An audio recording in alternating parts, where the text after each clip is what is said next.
Hello everyone, welcome on in and happy Monday. I hope everyone has had a great day or will have a great day, depending on your time zone. We are back here again with some more Rails of Mourning, our pulp noir campaign, where things are about to get hot. The music you're listening to right now is by Aaron Kenny. It's called The Black Cat, and you can find it over at the YouTube library of royalty-free music. The music and sound effects during the game will be by Sirenscape. The overlay starting soon screen, character information, and maps were made by me in Incarnate. Our beautiful character art, including the DM image right there, which I am totally in love with, was made by Nathan. You can find him over on YouTube. YouTube of you. If you want to catch up with this campaign, or the Eve of Ruin campaign, or the mine and Terris's playthrough of the most cinnamon roll dark urge you've ever seen, we have that over on the YouTube channel, and I also do some Minecraft stuff, but not really active. So if you want that, I'm just the goodest boy. Yes, you are the goodest boy. Which is just weird that we're playing a bad guy and the Dark Urge, and you know. I don't remember who it was, but yeah, it was Tony who posted that video about bad cop, mentally ill cop, and I was like, oh look, it's Dion and Verin. Except Verin is not that depressed. I want to pat the puppy. Yeah. Any stereotype that you've probably seen on TV of an exceptionally corrupt cop, that's Dion. I love him. Yeah, I love playing him. He's yeah, it's fun. You can talk about all of this stuff over on our Discord, because we have one of them. And then last but not least, if you want to see what you can do to help or hinder the party, you can type in !perks in the chat. Help the party. And I mean, I'm gonna throw one of the wandering bosses that was redeemed on the party, maybe next session of Eve of Ruin, so do make sure to come by for that one. No! Yes! No. I can redeem more wandering bosses if you promise to bring them out the same session. How many do you want? Oh, that could be None! fun. Many. No. Come on, let's do this. No. That could be fun. I'm thinking the Titans from the movie Hercules. I have So- concerns. How about I add 2 more to that session? Yes. I Let's thought you were have. Let's do this. We've got a red. I believe we already know that it may or may not what it may be, but we could have different coloured versions of that same item. No! I've got Hercules, so it's going stuck in my head now. I mean, you guys got a long rest thanks to the deal you made with the Raven Queen, so you're We're doomed. fine. We're doomed. Elliot still feels filthy about that. Unlike the DM, I have a bowl of peanuts. And on that note, Peanuts, let's okay. introduce our players. Andy! Peanut! What? He's a different streamer. Yeah, I think I'm Andy at least. And I will be portraying the illusionist wizard Craren. And in 2008, a survey of British teens landed on the result that 58% of the respondents believed Sherlock Holmes was a real person, while 20% said that Winston Churchill was not. This does not, I must say, as a British person, this does not reflect the intelligence of every Brit. I I mean, I have an can- anecdote on that note so that I can bring up as my fact. I Okay. can read these words in front of me. The medical term for ice cream headaches is sphenopalatine ganglioneuralgia. Congratulations. It's a boy. Yeah.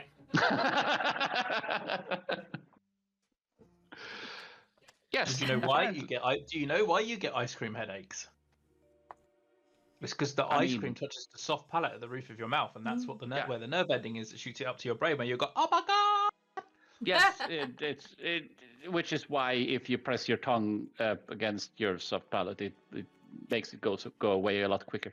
And it's also because your blood vessels decides that we do not want to freeze the brain. This is bad. So it goes both ways. There you go. Yeah, which is also why I can't eat room temperature hot dogs anymore. It's when the grease touches my soft palate, my entire system just goes, nope, that's poison, evacuate. Room temperature hot dogs, though. Aren't they meant to be cooked? No, like if There they you go. cooked and start cooling down, Oh, okay. yes. There you go. That's the word. Sphenopalatine ganglioneuralgia. All right, Lillith. Bless you. Hi, I'm Lillith, or Lily, or Lilith, Queen of Ducks, and I'm portraying What? Mild Bleakwood. Thank you. The Bloodhound Satyr hybrid.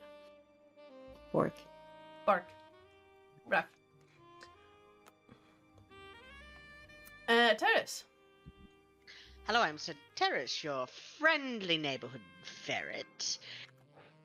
Today I'll be portraying Oren Weaver, the albino drow bard. And did you know that koalas have fingerprints so similar to humans that they can contaminate crime scenes? Koala. In fact, not just can, they do multiple times per year in this on that continent of yours. Yes. Yay! Yay. Be koala, do crimes. I mean, they're drunk all the time, so why not? Psycole. Hi, I am Psycole, and playing Remus Doldorn, the Kalashtar Barbarian Fighter, and dad jokes. Dad jokes. Right, what were we on? Where were we?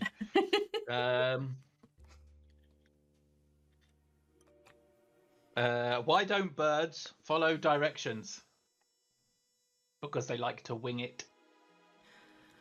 Wah, wah, wah, wah. Where does Batman go to the bathroom? The Batroom.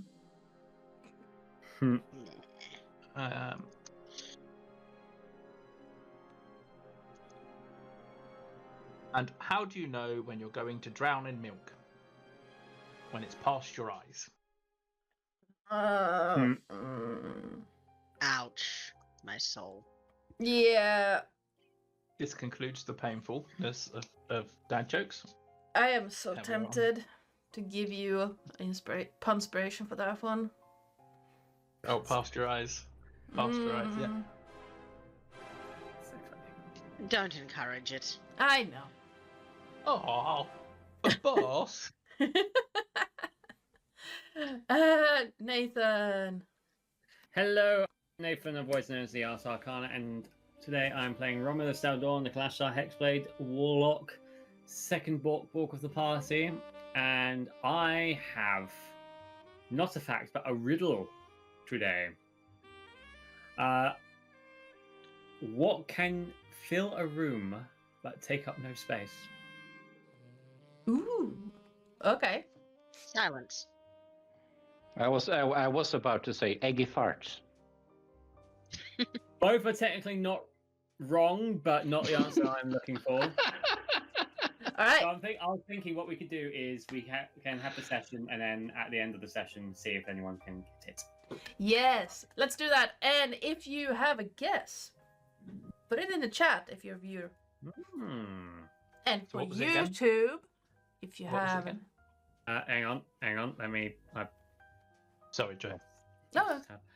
What can fill up a room but take up no space? We'll get the answer to that after the session. Or at the end.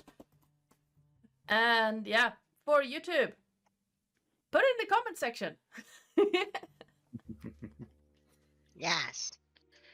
And yes, hi, I am Ardana or Joe or Oi, you there, Oi. since Lillith is here. I am the GM and channel runner around these parts. And well, I did promise you an anecdote from based on the thing that Andy said. When I was in Las Vegas and we were talking about British literature, we were obviously introduced to Shakespeare. And one of my classmates went, "Isn't he a producer in Hollywood?" Oh God. And I felt my soul die a little bit. I think my soul just left my body. Yeah. And I was like, you are 18 years old and don't know this. All right then. Are we sure they weren't joking? I don't know. If they were, that's the best poker face ever. I choose to believe that she was joking. Otherwise, my entire hope for existence is just no.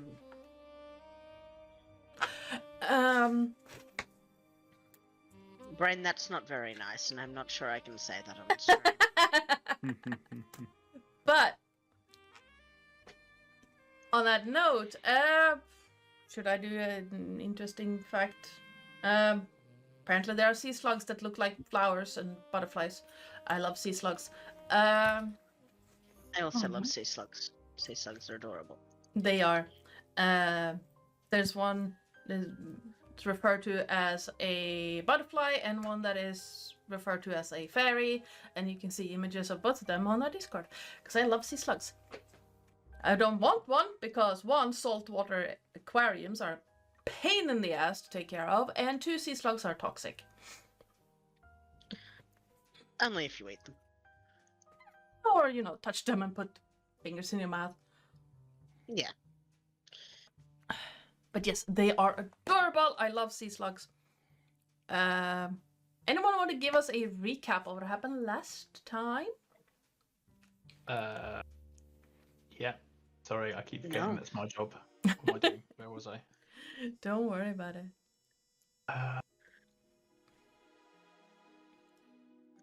What happened last time? Flo, so we arrived to collect our prize. That was last week, wasn't it? Yes, it was. Yes. We arrived to collect our prize for doing the job, and when we did so, Jax was rather unimpressed with how much of a ruckus we've caused. Oh no, hold on a minute. We'd collected our prize, but we exited Dara's office. That was it. Yeah. And Flo was confronted by Jax about everything that had happened and all of the shit that's going on back home. And Oren and Flo had a bit of a heart-to-heart about what she feels is going on, and the fact that she's got a monster inside her. At which point she then does a little bit of deep introspection, and Mael comes out for a chat with Oren. He was fine with it. He was fine with it, although he has promised not to share anything, I believe, with the rest of the party. So now Oren and Craren know about Mael, but the twins don't, I think. Yep. Mael passes a necklace to Oren, which should hopefully mean he doesn't go down anymore. So don't forget you need to attune to that in a long rest. Oren, you haven't already? Yes, of course. I haven't. Nudge, nudge. Meanwhile, whilst that was all going on, Romulus and Remus were having a mental communication with Remus completely staring down. I think I was staring down Jax again. No, Akites. Akites, yeah, slightly freaking him out because basically I was staring at him and saying nothing. Eventually, Remus disagrees and storms out. He had an emotion. He had an emotion. He's promised Romulus that there would be one day of him trying not to smash stuff up. which I believe he has succeeded in because I think we finished the last week's session on a long rest. So, yay me! Now I'm just going to destroy loads of shit to make up for it. After Remus is stored out, Romulus had a chat with Akites, who's told about a Kalashtar in Fairhaven. So we might potentially go and see them. Various different people tried to get in contact with Remus, given that he's effectively stormed out and everyone thinks he is going to cause a ruckus, considering that he was spending a lot of time talking about stealing the ship in the harbour. Luckily, he does not. Flo tries with some drink. Oren tries to send him various different messages. And eventually, Oren threatens Remus with a good time in some way, shape or form. And Remus just basically goes, look, I'm fine. I'm just cooling off. For which he is now probably also some sort of urban legend for the flying man in the city. Craren suggests it's time to go and visit the Countess. And it's a good idea to go and split up. So Craren and Flo decide to go there, whereas Romulus and Oren decide to head back to the tavern that we've been staying in. Remus, being a right arse, decides that he's going to follow Craren and Flo. Craren speaks to the Countess to resolve everything that needs to be happened. We basically get told we need to get out of the city in the next 2 days, but she's more or less agreed in principle that we will be unable to put the train line in, and she's basically said, look, there is a caravan going north. If you escort it, then it means that she can keep the guards off of our trail for the 2 days before we effectively end up being in the right shitter, because we have caused some shit. In the meantime, Remus, who has flown and attempted to be sneaky about it, lands quite suddenly in front of a guard and decides now is the perfect opportunity to train said guard in shield warfare. Yes. Oren spends some time back in the tavern trying to spin more of rumour mill about everything that's going on and about how it's rather convenient that the Church of the Silver Flame has shown up and outlined all of their proposals, and effectively, I think, managed to successfully get it in everyone's head that the Silver Flame is basically trying to play them.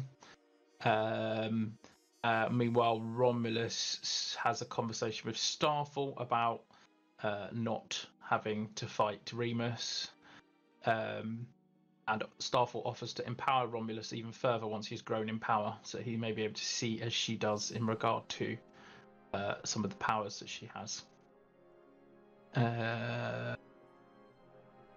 Yeah, I think that's it. We basically get to the point where we're having a long rest, and we decided it's a good idea that we're going to go to Arcanix as the next shop, given that we are effectively going to be escorting a caravan in that direction in the first place. Yep. You can have a point of inspiration for that recap. If you have it, you can bounce it to someone else. And on that... I can bounce it. Who would like it? I hereby claim it. Okay. Romulus was quick. I was going to ask who doesn't have it. Alright, well... if we are all as comfortable as we are going to get, let's get started. Yay. The morning is chilly and bright. The murmur of people is loud, voices still echoing sounds of concern. The scent of cooked bacon, the sizzling of sausages and eggs, mingling happily with the screeching of a tea kettle. The main room of the Pikeman's Arms is once again packed. You can all hear discontent with the Silver Flame. Some voices raised to question the motives of the church. Rumors are also swirling about the dead that were found on top of a roof. How they were possibly assassins from Xandrar sent there to kill the countess, and the church might be covering it up. Or possibly agents from the Dragonmark houses sent to destabilize the region for a power grab. Finding a seat here is hard, but there are a few free stools by the counter. Emmer, the barman, is looking both happy and slightly frazzled at the crowd. what would you all like to do? You can choose to be in the main room or in your room, as you have about 3 hours before you need to meet up with the caravan. I think Romulus will get out the sending stone and give like a quick update. Saying talks have been had, deal has been made, moving on to the next location. Derek sends back, excellent. Railroad has stalled in Thrakelorn. A station is being built. But it is... How long would that be? About 32 days behind you.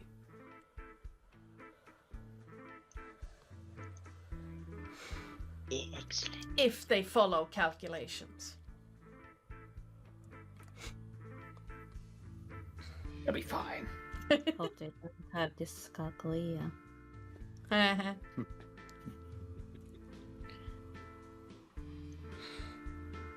Oh no. Remus will be up in the room, cleaning his weapons.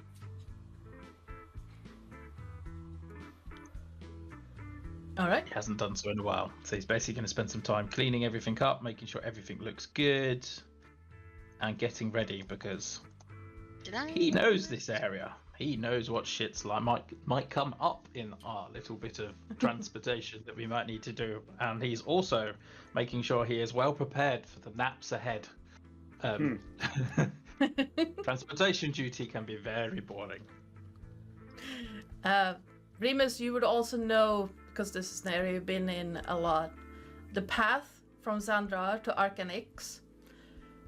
While it is well paved and well traveled, the Blackcap Mountains are not to be traversed lightly. It is a hot region, strangely hot. The mountains themselves generate heat in a way that mountains normally don't, and the area that the range you will be traveling along can get uncomfortable really fast.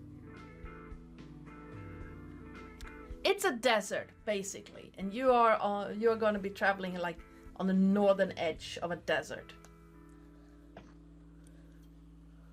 After he finishes cleaning his weapons and stuff, and depending on what everyone else is doing, he's basically going to sit there and say, right, I think it might be a good idea to stock up on some additional water skins, and I want to play with this rifle.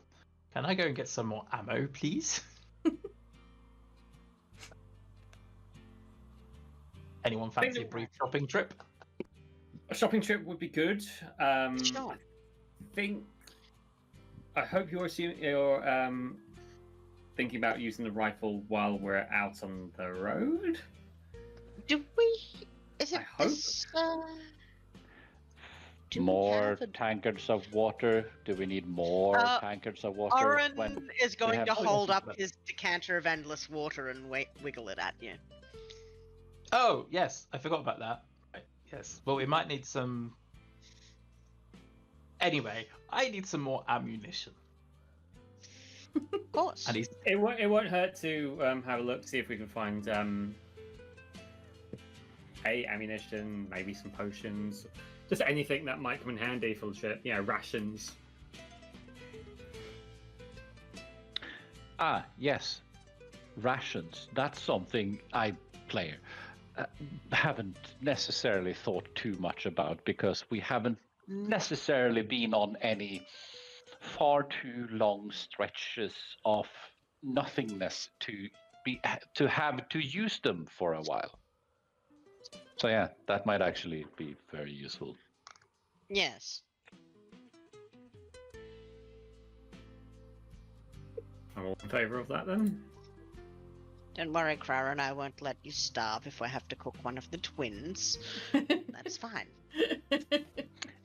I'm just saying if knowing which one you're likely to choose, we will be eating plentiful. Yes.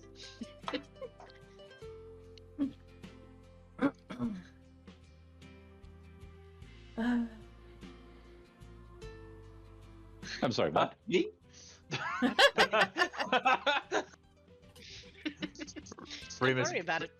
Remus gets what Crowron's talking about after a few seconds.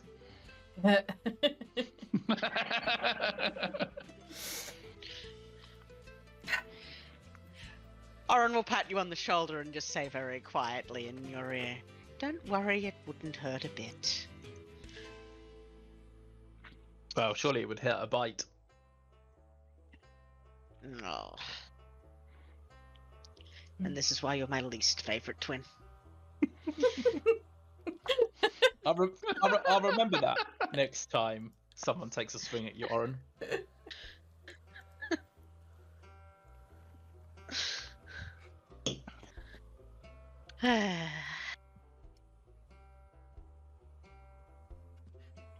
Worst. Let's see. Bar hang.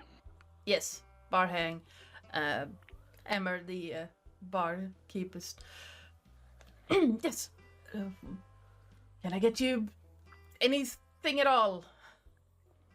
I don't know how much left I have because I wasn't planning on having, indicates to the room at large. That is entirely fine. Whatever you may or may not have is fantastically fine. Mm. Well, we And if you don't, that's perfectly fine. Oh, there's food. I just can't. There's some on right now if you want it right now, and I can get you coffee. I can get you tea. I'm still waiting on the shipment for ale. I'll happily have the tea while waiting. Yes. I'm in no hurry. I do not want to overstep, but do you require a hand in the kitchen? That would be excellent. I don't really know how to pay you. I didn't ask for it. Right. That would be, yes, excellent. People have been coming in and out. Guards Distress makes hungry bellies. Yes. Unrest. Yes. Whatever. I know the words. I'm a bard. I can speak. Pearson. Hi. Can I help you? Okay. Hi. Yes, that would be excellent. If you could just keep an eye on whatever's sizzling. I think I threw some bacon in a pan, and I can hear it burning from here. On it. I need to hire some more people. Oh, well, it's fine. It's just me. But busy days happen. Mm.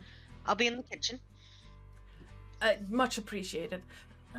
Yes, I have bread, I have porridge, I have coffee, some coffee, not a whole lot left. I have some tea, various types, and water. A simple tea and some porridge. I'm a simple man. Right. Yeah, we can do that. Okay. Absolutely. Again, no stress. Well, the shift change is almost over, so, well, the after shift change breakfast is almost over, so it should calm down soon. Excellent. He says with no conviction at all. Yes. It's like, why is everyone from the guard station in my pub right now? Help. I mean, is there anything I can do you for? Well, just keeping an eye on people in case they get. And then he looks at you. Let me know Rowdy. if someone starts a row. Will do.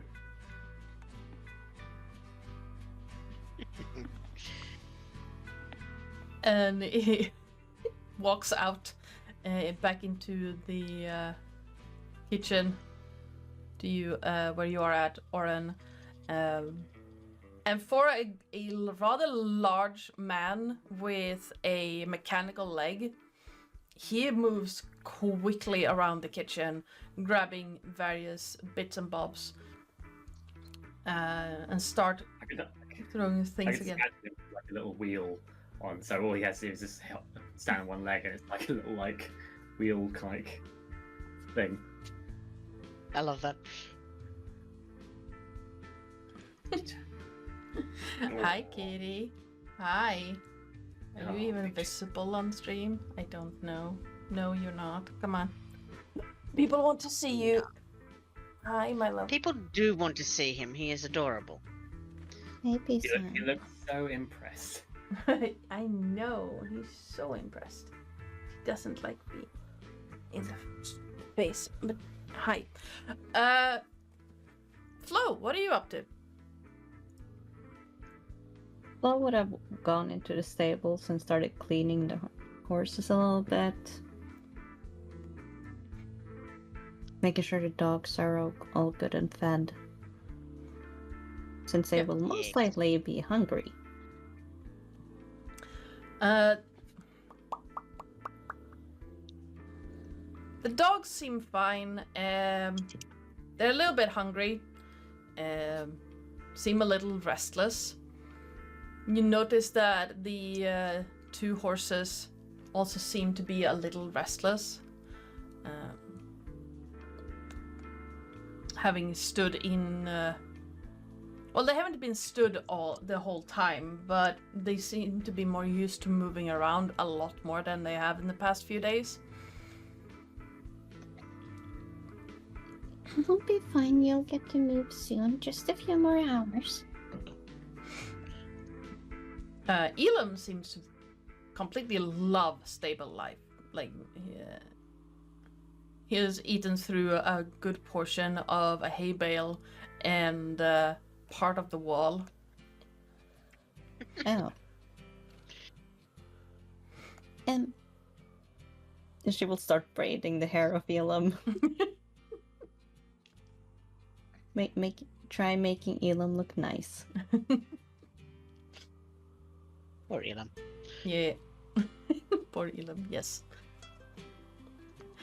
But yeah, you have a few hours before the caravan leaves. After, I'd say, about half an hour, a young woman dressed like a guard comes up to the pikeman's arms with a note from the countess where to meet the caravan.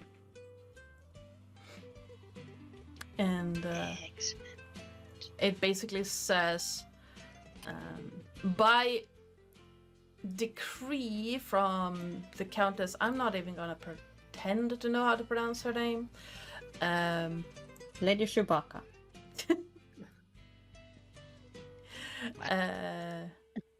Miss Boss Lady?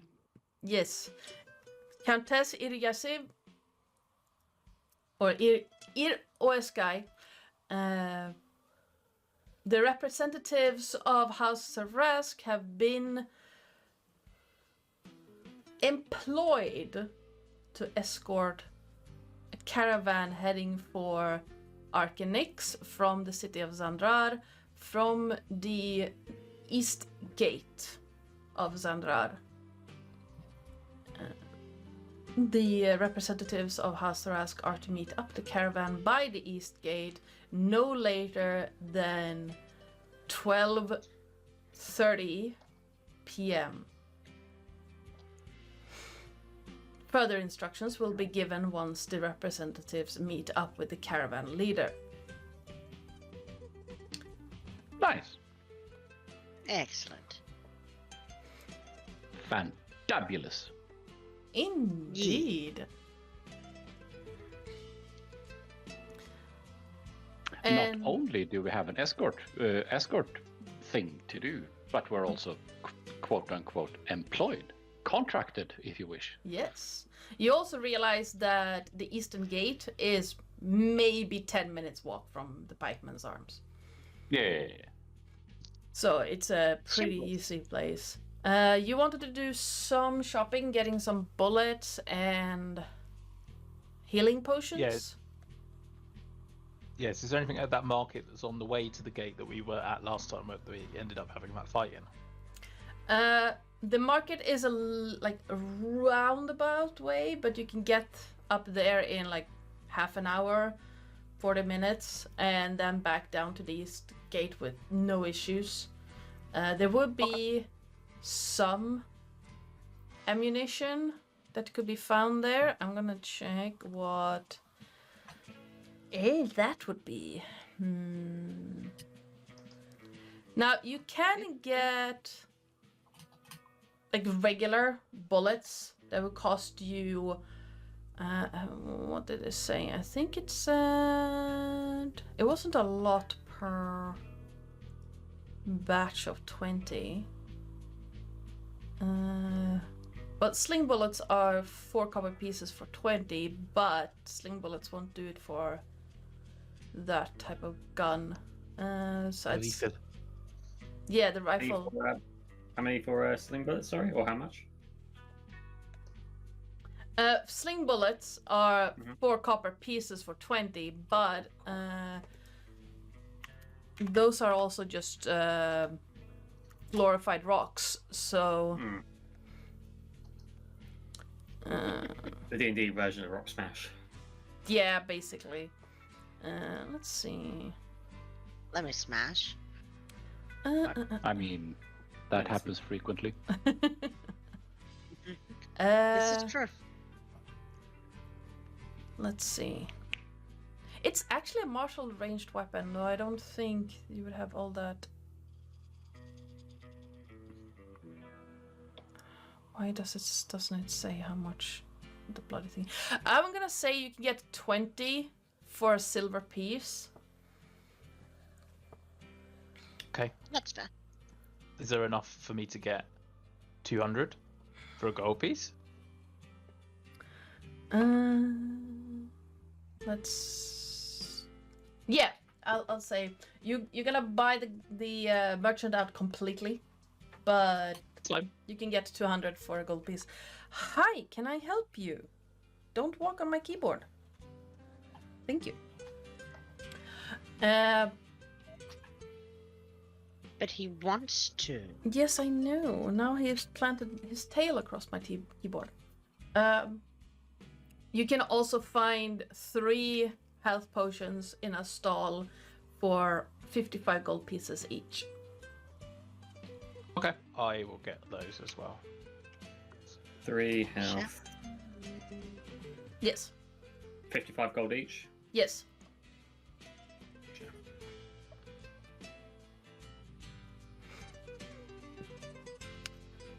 Okay, cool. Just normal health potions, right? Yeah, the normal ones. The Who 2d4. doesn't currently have one in their inventory? Let me check. Have what in the inventory? health health potions. Craren doesn't. I've got 2, apparently. So if anyone else wants some.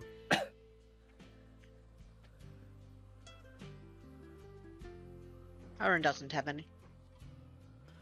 I have 2. But he also has access to healing spells, so... I believe Craren got one from Flo at some point, and he'd used that on the person outside of the post office, who Oh, looked in a that bit case- worse for wear. Because we get 3, I will give one to Crown and one to Oren, and then Remus will take one. Okay. Because I do not currently have one. Excellent.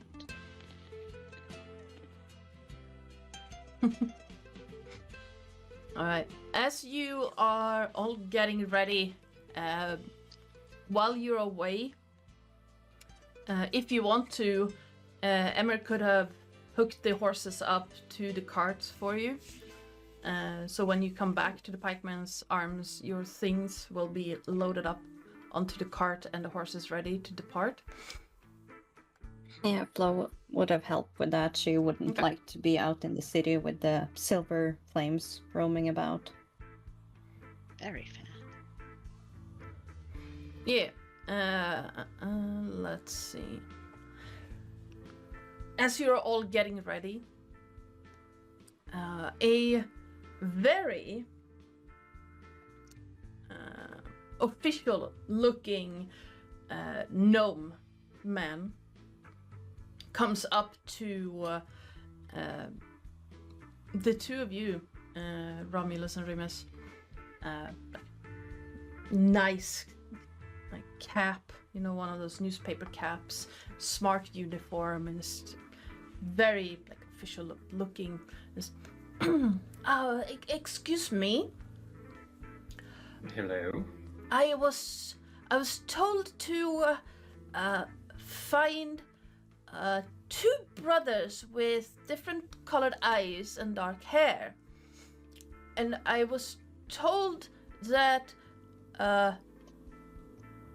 they could tell me without speaking about a friend of theirs' favorite drink. Are you the ones, or am I making a fool out of myself? In his head, he'll hear, I'm guessing we're the ones you're talking about. Oh, excellent. And then I quickly disconnect and connect to Remus saying, what is he talking about? What drink are we referring to? I can't remember. I'm not gonna lie, as a person I was like, huh? And then I was like, saw the oh, reaction. Bastion and coffee. There we go. Ah!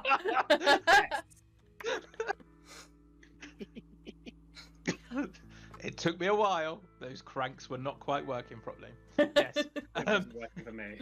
And then I connect with him and turn around and say, I believe you're talking about a dear colleague and his obsessive desire for caffeine or coffee. All right. That was disturbing. I am, and you, like, in your mind, Remus, you'd hear, I was told to give you a note, or your eyes only. This is weird. Don't know what you're talking about. We do this all the time. And I will disconnect and start speaking to him out loud. Right. Well, here's the note. If you would like to give a good word to my boss, I hope that Nikolaos, guess that's my name, right? He seems really, like, brain scrambled. Has served you these papers that you were supposed to be given. And he holds up, like, what looks like a sealed envelope. I pluck it out of his hand. Okay. And Romulus is going to give him a silver piece. Oh. As a tip. I thank you, good sir. Very kind of you. I'm glad to be able to be of service. House Civis will always be delivering mail promptly and unopened. Very impressive, considering the post office is the post office still like a burnt husk?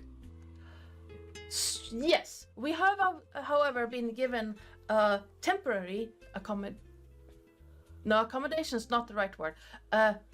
Temporary offices in a couple of buildings nearby. Oh, wonderful. Okay, that's handy.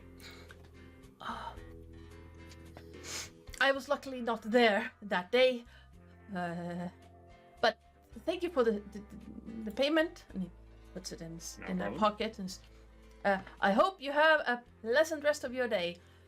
Good day. And toddles off, giving you, like, a glance back from time to time, like,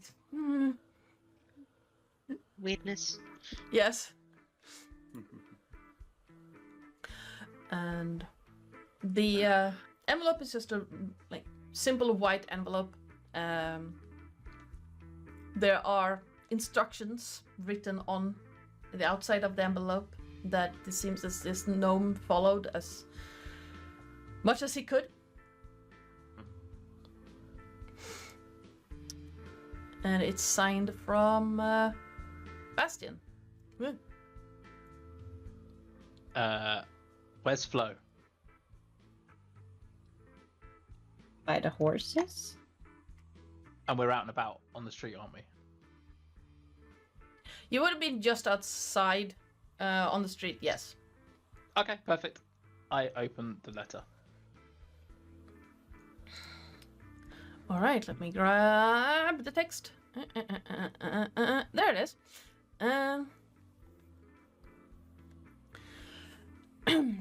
To Romulus and Remus. There's more I've uncovered. Things that don't quite add up and seem to all circle back to you in strange ways that can't be ignored.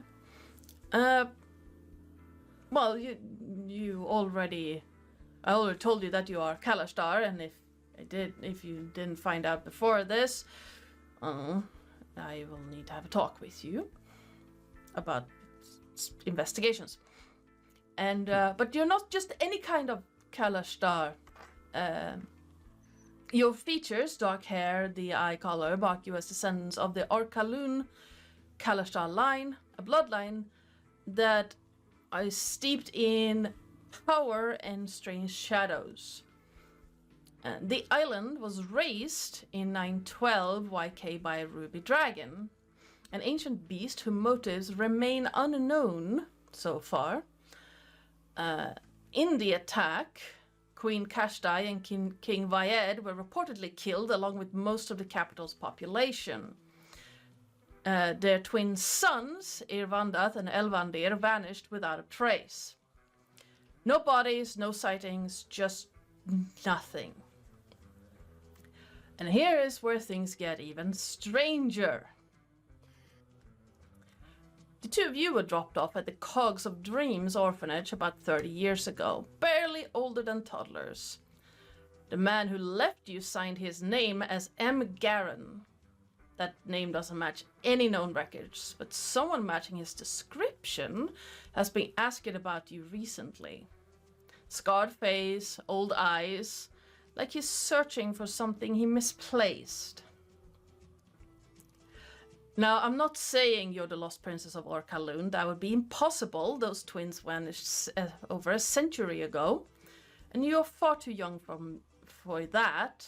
But the resemblance is uncanny. It's almost poetic. Lost princess found again.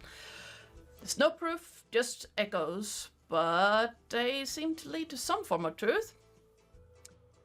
Stay sharp. Stay curious. And if you meet that scarred man again, well, you can always ask him what he lost. Bastian. Wardrobe. I was very curious to know how outdated this information would be, considering last time. But no, this is interesting. That's what you get when you roll a 34 on your investigation check. Oh, thank you. Can you write those names down for us? Yes. We can. Hey, I wonder who's who. yeah. Do you have a preference? I need to read them again just so that I can. Okay, I'm gonna give you what Jason sent me, and then because I added some words Oh, beautiful. for flavor, the way that Bastian would speak. So,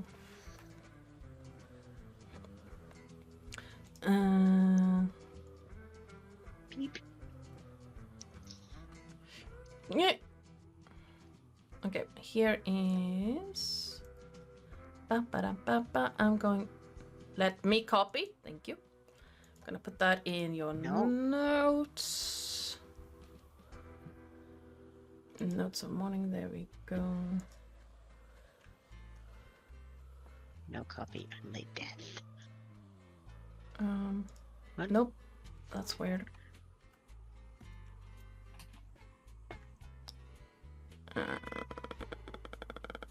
There we go. Yes, that's what Jason sent me. So, yeah, all the info that he uncovered now. Excellent. Yep.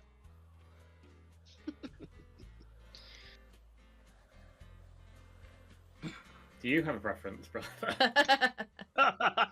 Because, like, Jesus Christ, I'm recovering from this.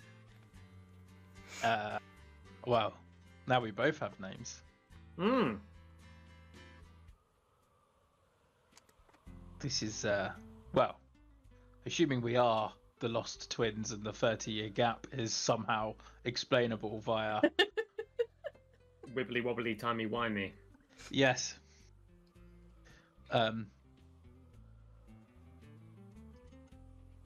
If we ever see this man who just so happens to be looking for us, I'm sure we can ask some questions.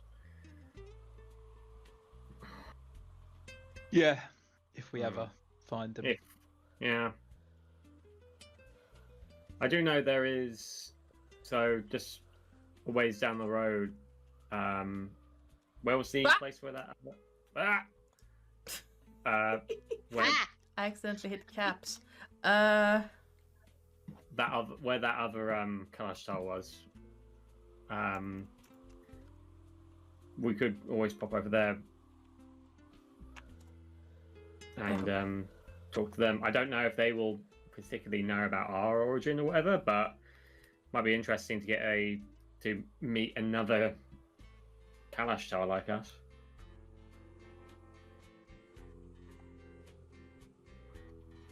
Yes. That would be interesting to see.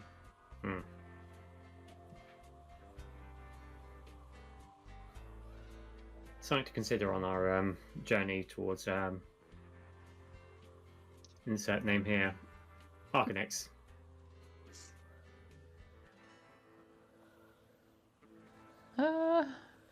Yes. And Fairhaven is the place I was thinking of. Yes. Fairhaven is probably not quite as close as you think it is, brother. What's that, sorry? Fairhaven is probably not quite as close as you think it is, brother. I know, but I'm just saying that if we wanted to, we could. I know it's a bit out of the ways, so it's an option. Yes. And I'm guessing we don't have to hide this letter. I mean, if we want to talk about it with them, I'm sure we can, because I trust these guys. Aww. Because we've spoken about our origins with them before, or like just our lack of knowledge, and I know I've spoken to Flo about us possibly being royalty from what we've known previous, so I'm okay with talking to them about it if you are. I mean, if you're okay, then I guess it's okay, but just be wary, brother. There's definitely something weird going on with all of these people that we travel with. I feel like that's just the vibe of our group. We're not exactly normal either, are we? Well, I guess you could say that.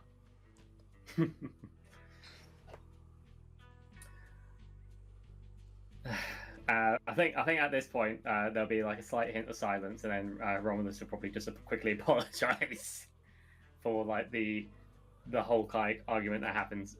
Not argument, but a little bit of a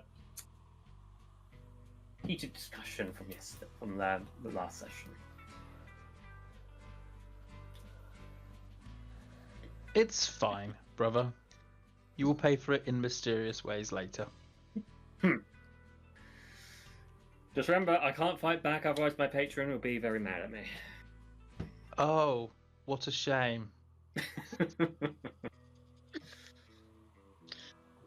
Stop hitting yourself.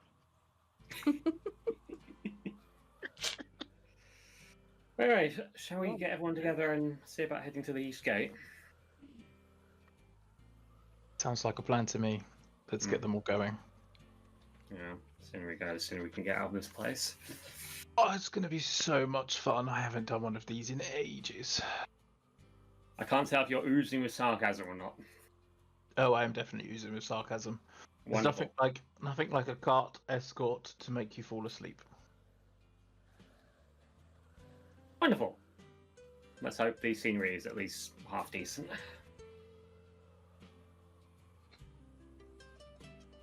Yes. Well, let's hope. I mean, this is desert, so probably not. How do you do in hot climates, brother? I mean, being in a prison cell during the summer, I guess it could be the same thing. No air conditioning. Hang on, what is air conditioning? I'm not sure if it's even invented. No ice cube in there. Oh, yes. What I'm we'll worried have to about is the steal fact that Craren has that cube. Yes, we'll have to steal that wonderful cube from Craren at some point. That would make life so much easier. Either that or ask him to put it in the door. Ooh! Now, spending the entire time in a pocket dimension. Now, that could be fun. But then you have to take it into consideration when it's warmer outside, that cube has a cooler temperature than the surrounding. So y'all weirdos will be missing out.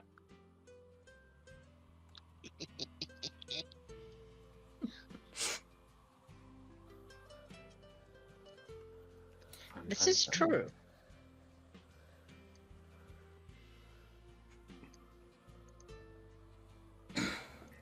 All right. The time to meet up with the caravan approaches, and as you approach the east gate, you can see what looks like a group of 3 carts, each with 2 horses. And how many people did I put there? Hello, brain? 1, 2, 3, 4, 5.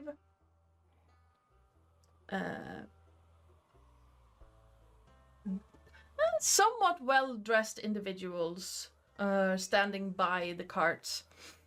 One of them looks to have a cap on that looks kind of official, and on the front, like at top, you see this shield with a stylized unicorn on it, which all of you would recognize as the house crest of House Orion.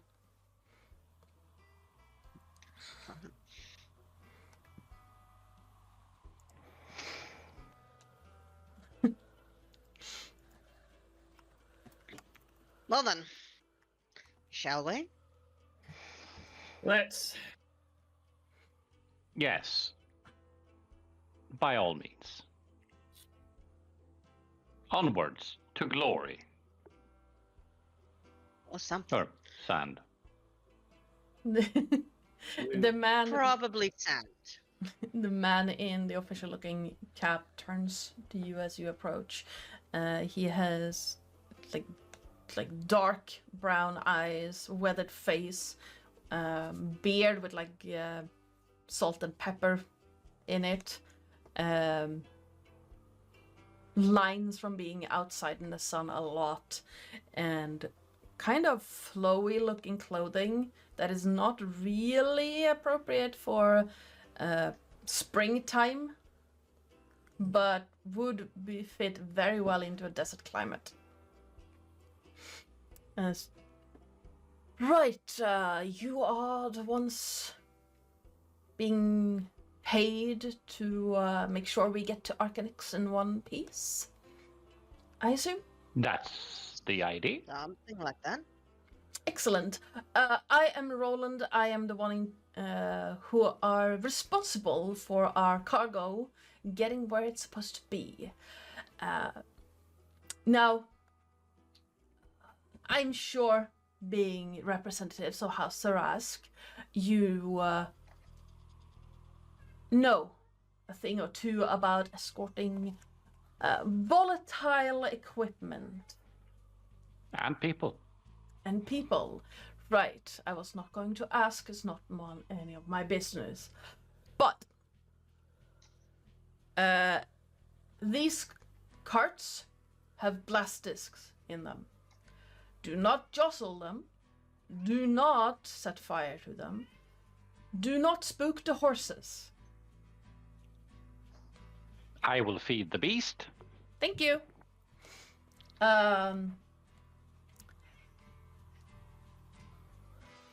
Our job is to make these carts get to Arcanix in one piece.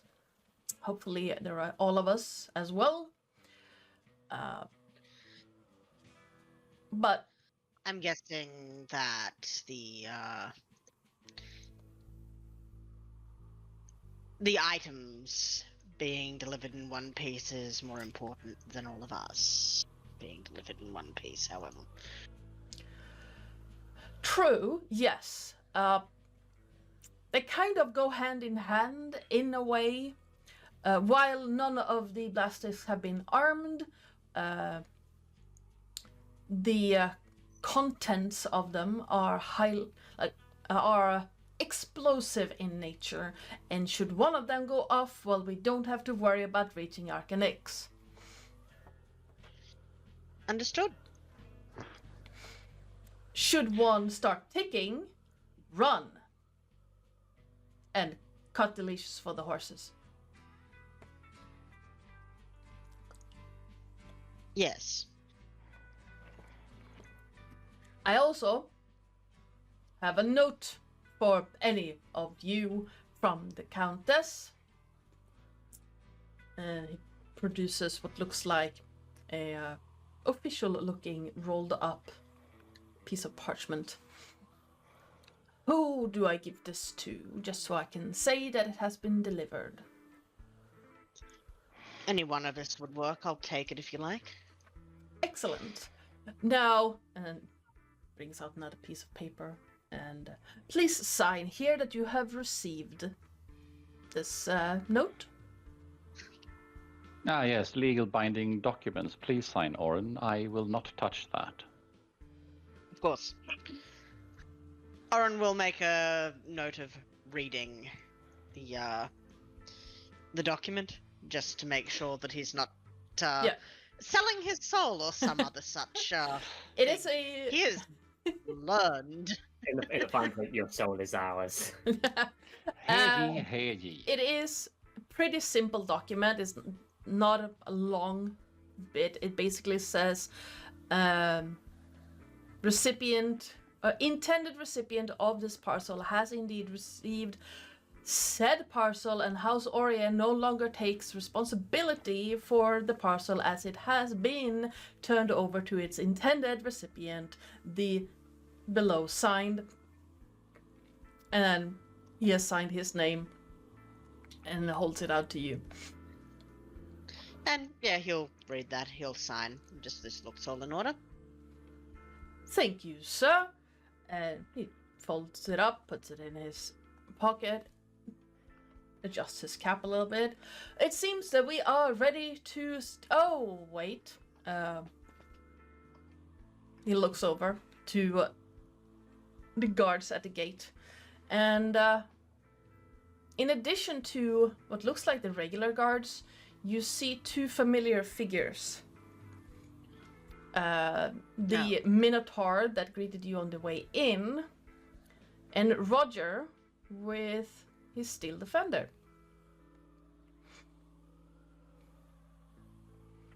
Just looking at you as a group, and as he doesn't make a move to do anything, Roland gives a sign to the other from the caravan, and they get up on their carts and start moving. And Roger looks over at your group and well, it was an eventful few days having you here. Thank you for Certainly not was. making it boring. Well, we try our best.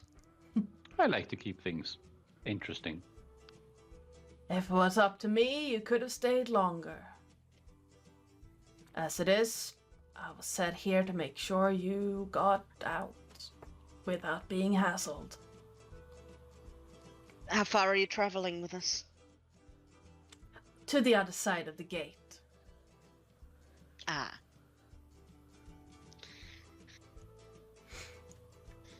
Pity. Might see each other at some point, but my stationing is here right now. Kaima doesn't want to leave. I'm comfortable here, but you never But know. sometimes you have that desire for that little taste of adventure, right? Yeah. Being a guard can get dull. Though it means I get home on time and I can enjoy a pint at the pub. Very fair. Now, I hope you enjoy your travels. Oh, we intend to. And he steps back, holding a hand up in like greeting, and making like all kind, like his whole body language just relaxed, as if just letting you pass. Excellent. Until next time, I guess. Just wait a little until the heat dies down, in case you were guilty. I don't think you were, but in case. Oh, we won't.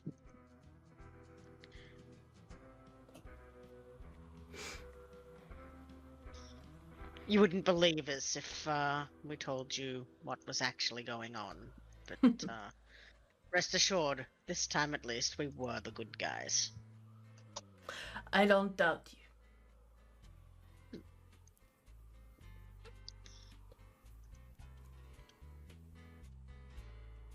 And as you pass, he looks up at you, Flo. And and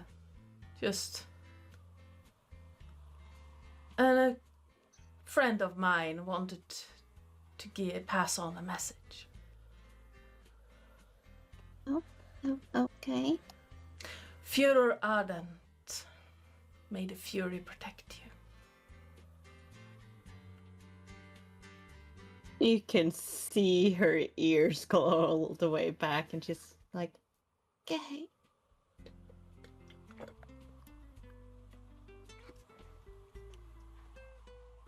And as you pass through, you see him, true to his word, step 2 steps outside the gate, just passing under and then stopping, giving you a wave, and then walking back into the city again. Is he a fucking rare person too? You can give me a perception or insight check.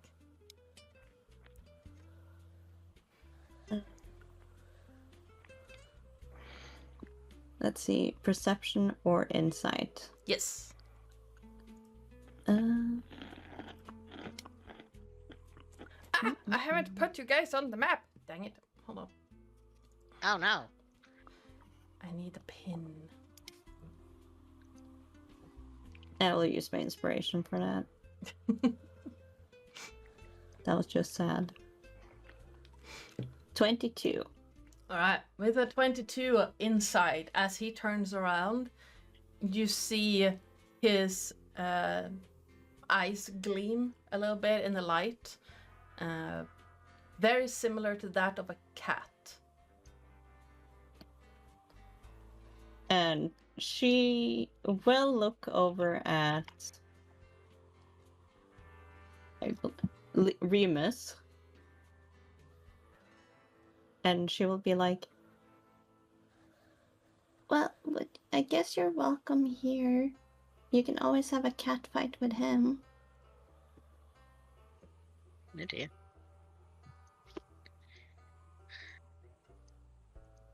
What do you mean, Flo?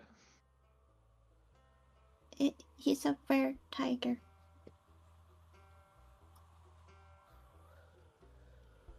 Okay. Why would I care? Interesting.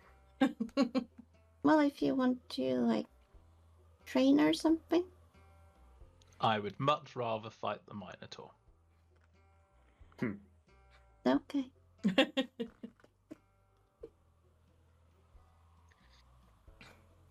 The Minotaur's more your type?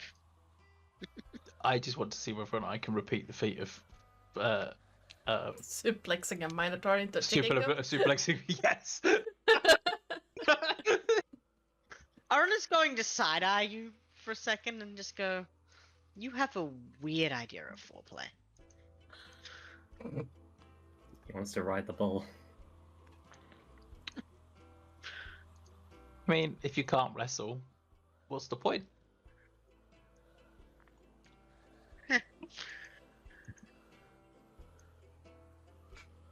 Right. Can I inspect the part?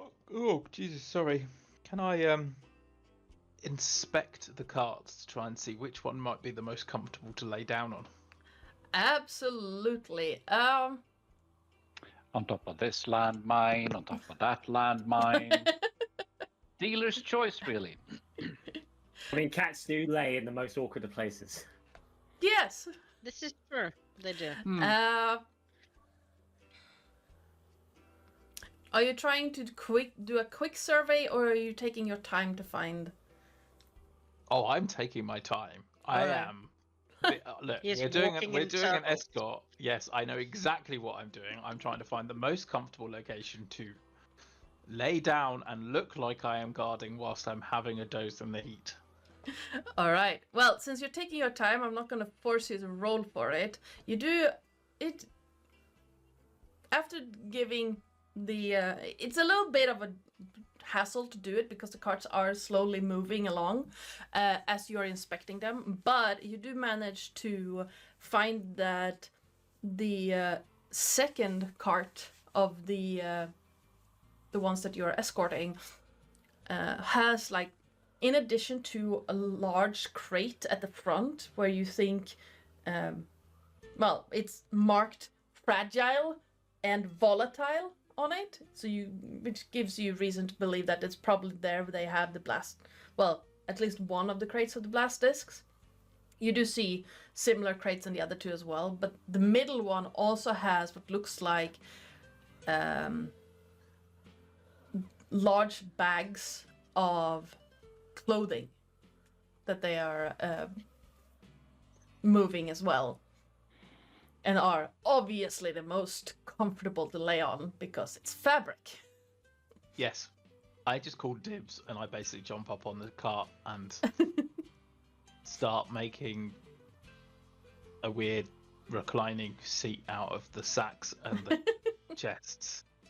He's So that I- making biscuits. Yes. Well, if you're Oh, going you're to gonna stop lounge purring. then- Well, So- if you're going to lounge there on all of those clothes, you can also mind my bag full of fabrics and yarns and things. Okay. And I basically give it to me. It's like, kind of puff it up slightly. It's like, yep. And then I'm just like, with the bag with the yarns and stuff as my headrest.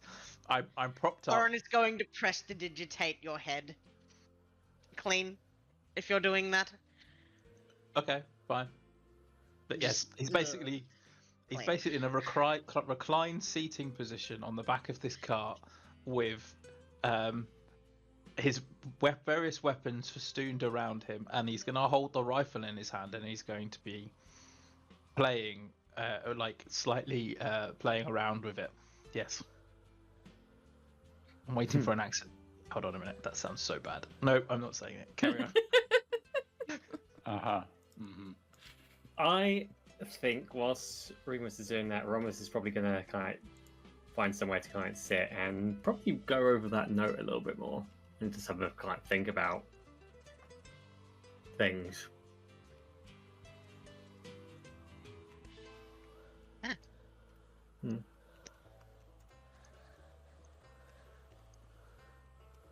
All right. Well. What is everyone else doing? Oren.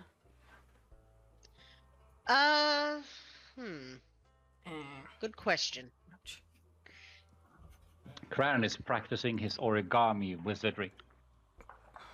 So we have our horses and cart and Elam, right? Yes. That's traveling along. Oren would be driving that cart. And dogs, I guess. And dogs. Oren would be driving the cart and occasionally sneaking Elam and the dogs treats. All right. It is going to take you roughly 2 days to get from Xandrar to the foot of the mountains. You will be traveling along like the northern side of the mountain range, not cutting through it, but you will travel along the foot of the mountains. Craren, what are you? Yes. What are you doing? Much like I said, Cran is practicing his origami wizardry. Ah, yes, that kind. Okay. Yes. The flying origami wizardry type. Yes. The same. For the express reason that we're heading towards the departure of said Atlas, so let it just wait there. And, I don't know. Writing something along those lines just to inform that, don't overdo things. We're heading towards the place anyway. All right. Flo, what are you? She will be sitting with Oren, trying to make him actually learn her some Elvish. He would teach. The dirty words. A lot of the dirty words, yes. But some practical things too. All right. Lamppost.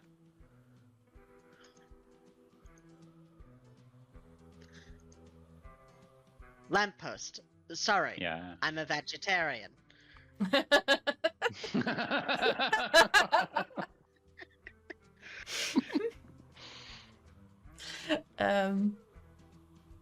I only eat red meat. Oh no.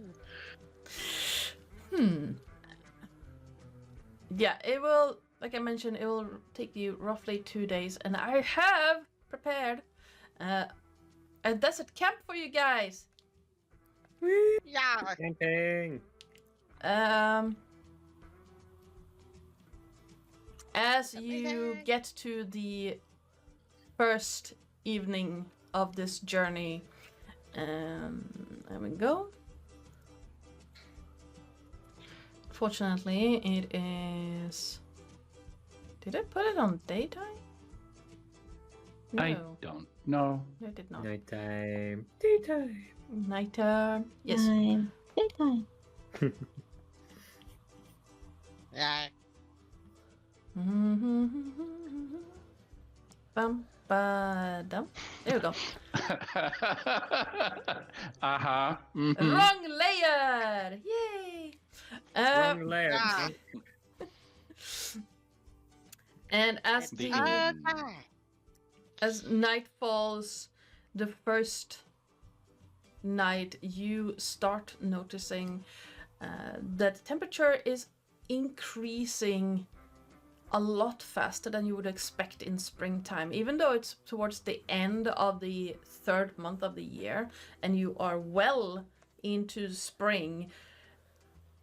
As the rolling hills transform from winter dry grass into sand, the temperature is increasing, and even as the sun sets, it is about, I'd say, 15, 16 degrees as the sun has set completely. The caravan, the people of the caravan that you are escorting don't seem too disturbed by this. They seem to be used to traveling along this road. And it has been easy going. The roads are well kept, and it seems like a lot of the stones that have been laid are maintained quite well along this road. You've been making great time, even though the clop, clop, clop of horseshoes against stone start to get monotonous rather quickly. And as you turn towards the north edge and approach the lake, there is a slight breeze coming in from the large body of water. The area is quiet at night, warm, and you find shelter among some low vegetation. There's also the place you're camping at is appointed as a camp because it seems to be a natural water source nearby. Excellent. If we are stopping to camp, Oren will do his Tamgon's fiery feast thing, which he hadn't done that morning,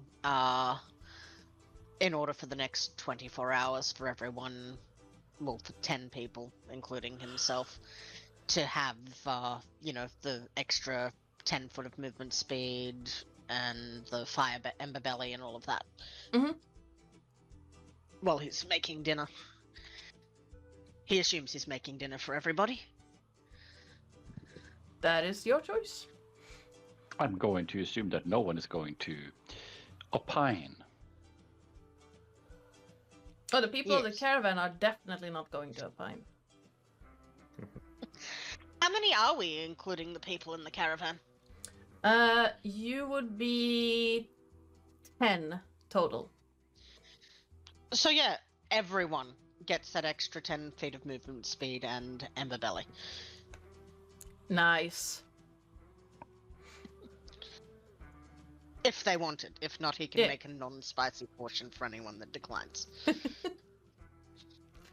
You see one of the women of the merchants, a woman who introduces herself as Annie, look at it, look at you for a moment, and then wait for you to eat before she tries it.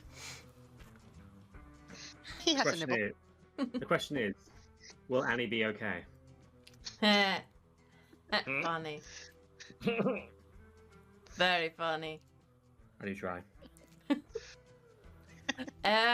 She's not. She tries it and just... No, she's not. Because I rolled a 4 on that con check. And you can see like tears started running and she starts coughing. Can he add... it's not technically a spice, but it would be an additive to food. Could he use his spice pouch to create coconut milk? Or would he need to do something like desiccated coconut? You would need to add desiccated coconut and add So yeah, he'll water. Yeah, he'll mix up some desiccated coconut with some hot water and turn it into a sort of paste and sort of mix it through dinner. Just this should cut the heat a little. I'm sorry. Whew. I like spicy, but that was spicy. It has the added effect of allowing you to essentially breathe fire. I can see that.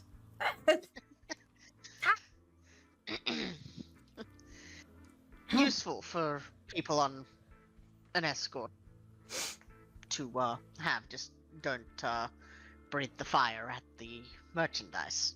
Or we'll all die. Oh, yeah. No, that's probably a bad idea. All right. Just sniffles all around. Thank you.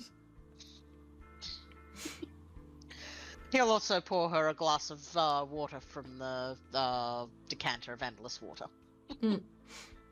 Or a cup. I guess you'd probably have cup, not glasses, on the road. I mean, depends on,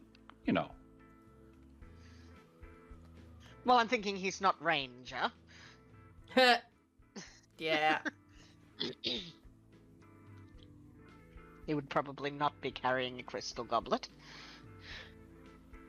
Ah, Oh, clean the eyes. that's... Good boy. Sorry. I got a twitch in my upper lip. I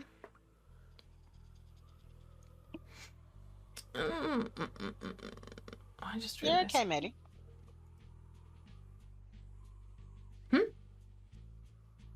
Oh, my cat has a sore tail, and I just Oh. helped him with it a little, but he screamed. Aw. Poor thing. It's draining, so I Yeah. was just making sure it was still draining. Yes. That's a medium one. Where is the thing I added? The night continues and it gets darker and darker until the sun eventually completely sets. Off in the distance, you can see further fires. And you see some kind of shimmering across the mountains up against the horizon. It is extremely dark compared to the city of Xandrar, which you can see off in the distance in the other direction, but only as a slight light, not what's it called, light sliver.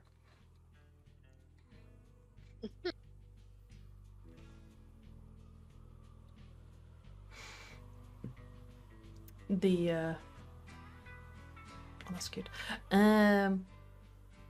The members of the caravan quickly settle in for the night as the sun sets, and after they finish the meal, having set up their tents, and unless someone approaches them, they seem to be not keeping to themselves. Absolutely not. But they also seem very eager to not disturb the people who are there to keep them alive. Like distract or disturb them.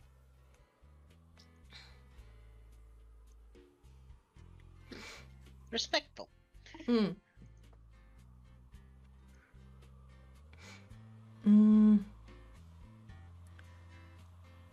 Are you doing your usual watch or are you doing something different?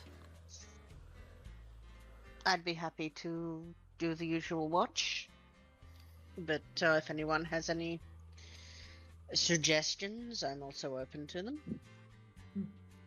I'm down for the usual. I think Romulus would like to maybe try and contact the kind of dragon spirit, if that's a possibility.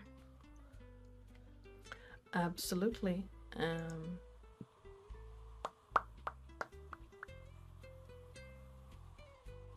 Give me a... what would that be? A wisdom check.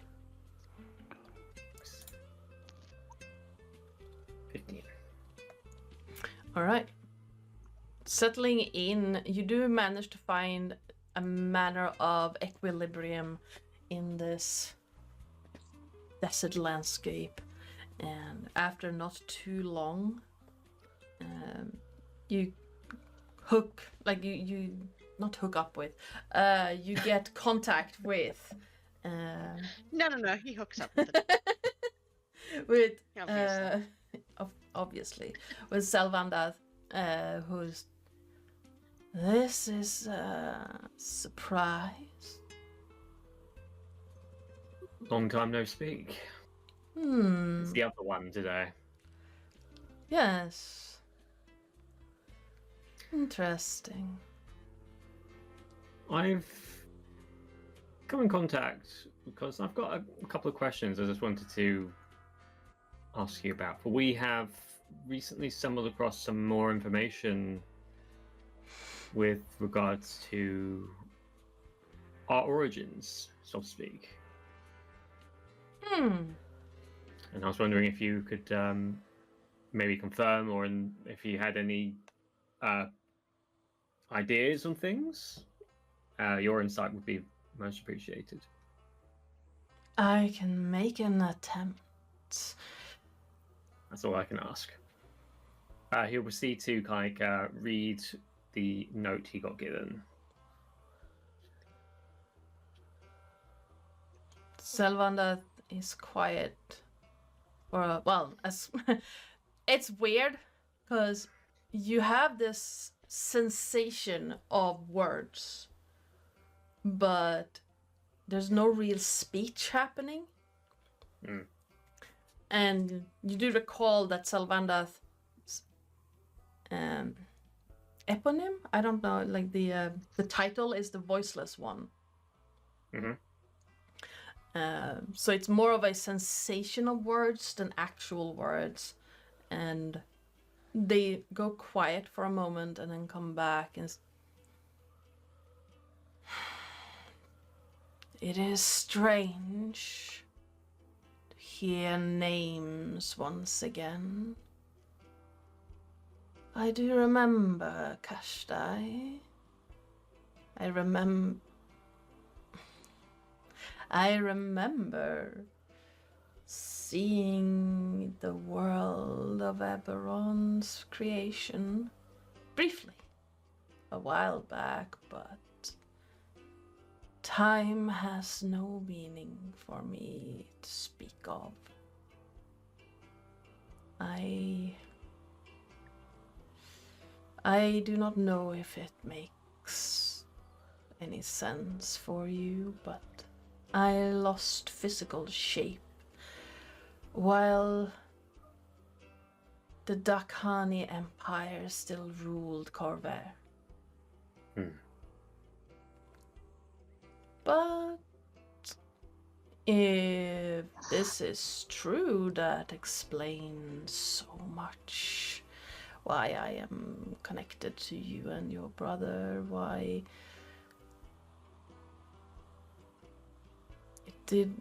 some things did not make sense and others do now. I do not know how long you expect to live. Those who are bounded to me, I have seen many in a normal lifetime. They tend to burn out. That makes me curious. For I know time doesn't necessarily have a meaning for you, but the numbers don't quite add up. For me and Remus, as far as we're aware, we're only roughly 30-ish. But according to this and other things we've heard and visions that we've had, we were taken from the burning city, and that was 100 years ago. And last time I checked, we went 100. So something must have happened between us leaving the city and then us being put into the orphanage. And this Garen person, that is no mentions, might know more. But this is a player thing as well. I remember they're mentioning of a character who has the same. I can't remember the name of the character, but I want to mention insert this character here might have something to do with it. And does this character begin with the letter M? Sort of, yes. Okay. You have been told about a person who. How to explain this? You've been told about a person who Lunette answers to by the name of Eberron. Oh, okay. I see the M. Garen. Yeah. Yes. Clever. Yeah, I see that. And who also serves another person. And they have not like a pocket dimension, but like a house of some sort in a different plane. That Lunette described to you in the past, but I think Romulus will kind of mention this as well. This link.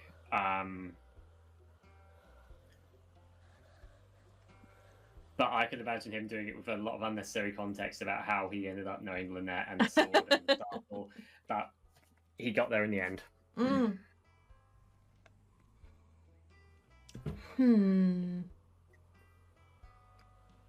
Roll me a. Actually, this is for Zelvandath. Roll me a d20. Okay. And I need to. Anyone can roll it. Ooh. I cannot breathe. Alright, I'll do it. Oh, free. Can I use my... If this is to determine how much information we can get, can I use my inspiration on it? Yeah, you can use your inspiration for it. Fuck. Okay, 7's better. Zelvandath will tell you that I recognize the name, but I cannot place it. Unfortunately, I am not in a position where I can independently research it. I would have to see through your eyes and hear through your ears. And so far, your brother is the only one who has allowed me that freedom. How can I allow you that? Because I know that he seems to have an easier time with embracing you, I suppose. But I know I've had a much harder time, and the only time I've been able to communicate with you is if I really, think about it. How do you think I can do what he can? It is a strange sensation. I was so close to be reachable by the both of you. Your brother, is more free with his... what do they call it? I believe that they... What? Just look what he put. Look what he put in chat. Yes. I was gonna go with, well, official statements. Call them murderous rampages. I call it setting an example. And you were so very close in a druid village in the marshes.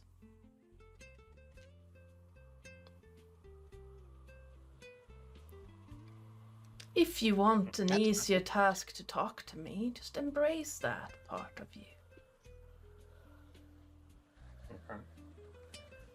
This is like kill shit, bro. Okay.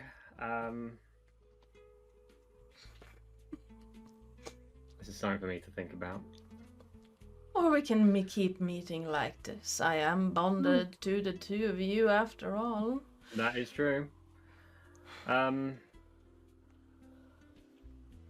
What I think Romulus will also mention, because like I can do that whilst also protecting like people I care for as well, so I can appease like the not Lynette, the lady in white.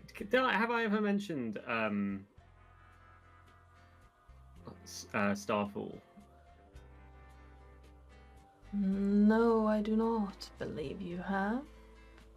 So, I don't know if you are familiar with the range of practitioners of like magic and things in Eberron now, but I am what is known as a warlock. Yes. I have a patron. In the form of a dragon shard. Odd choice of patron, but I might have given power to one or two individuals in my time. Before my physical body was rudely destroyed. That is interesting. Yeah, so my patron, who is a tier originally of the dragon who insert world knowledge here. I can't remember names. As long as I can protect the people that I care for and don't betray the people I care for, I should be able to also find a easier way to be able to connect with you, and hopefully we with you being able to see and hear through both of us, we might be able to get to the bottom of this mystery that we find ourselves in. I don't see why we couldn't make that happen. I can always use your brother for the more destructive impulses, and you for more surgical strikes. I think that would be very fitting. Interesting. It should be interesting. I have never acted through two individuals before. Perhaps that will help you last longer. This, as you say, this will be interesting. Very much But so. This has been a pleasure to talk with you. I hope to talk to you again very soon. Indeed, it has been a pleasure. I have things to consider. Until we speak again. Until next time. If you can feel like this presence leaving and swooping around, even though there's no real visuals, you can just feel this pressure suddenly lifting.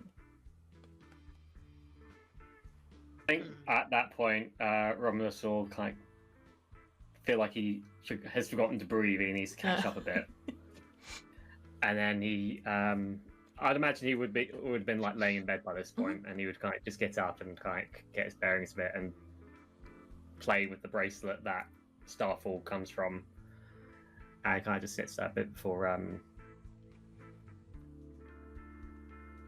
calming down and trying to get back to bed. All right. Anyone else want to do anything during the night? I'm good. You- Aaron you- is you busy didn't- keeping watch. You didn't answer my DM. Oh, sorry. Oh, yes, you're right. You're correct. You're correct. Yes, Sorry. thank you. Yes, you're correct. That's why I was wondering. Yes. I had to check my notes will- again. Flo will stay a little bit awake with Oren. Mhm. Just to try keep learning some Elvish. Aaron will teach. Okay. Today, I think he is concerned about teaching Flo all about how to say things about horses. All right.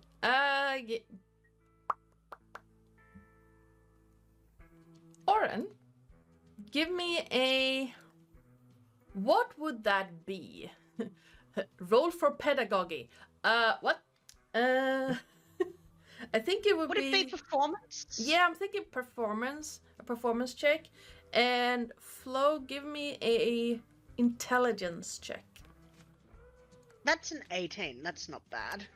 It's not. I'm gonna say in advanced, I am so sorry. Hey, not bad. You He's retain a good most of the. teacher. He's a very good teacher, and 18 is really good. Oren is a very good teacher, and quite more entertaining than your previous teachers.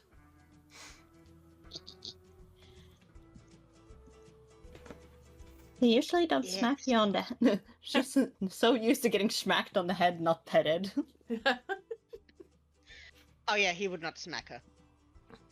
It's like, pay attention. Don't do that. Yes, here it's like pet, pet, pet, pet, pet. Yes. Good wolf. Uh, Best wolf.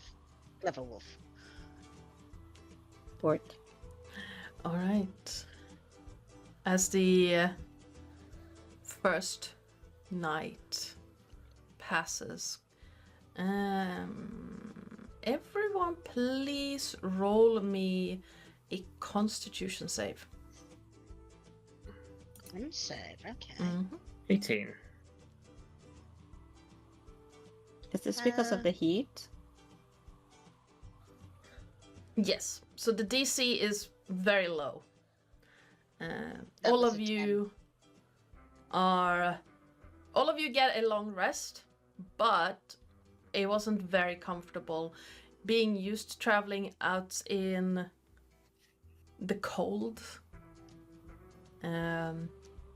Even though it's like 15, 16 degrees during the night, it's unusual, and you're spent the last few days in a bed indoors.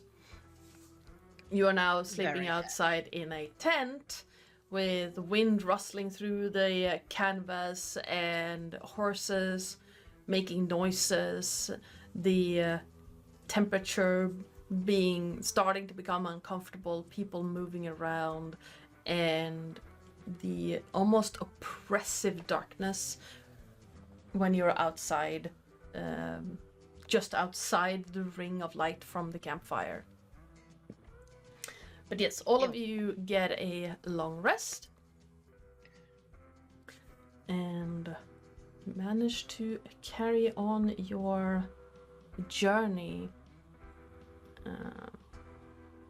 Midday during the journey, you see out across the waters of the lake two large whirlwinds spin up and then almost dance around each other in like coordinated dance before fading away towards the blue horizon. The sky is blue and bright once again. Oren, seeing that, is going to point at it and tell Flo the Elvish word for it. Nice. Oh.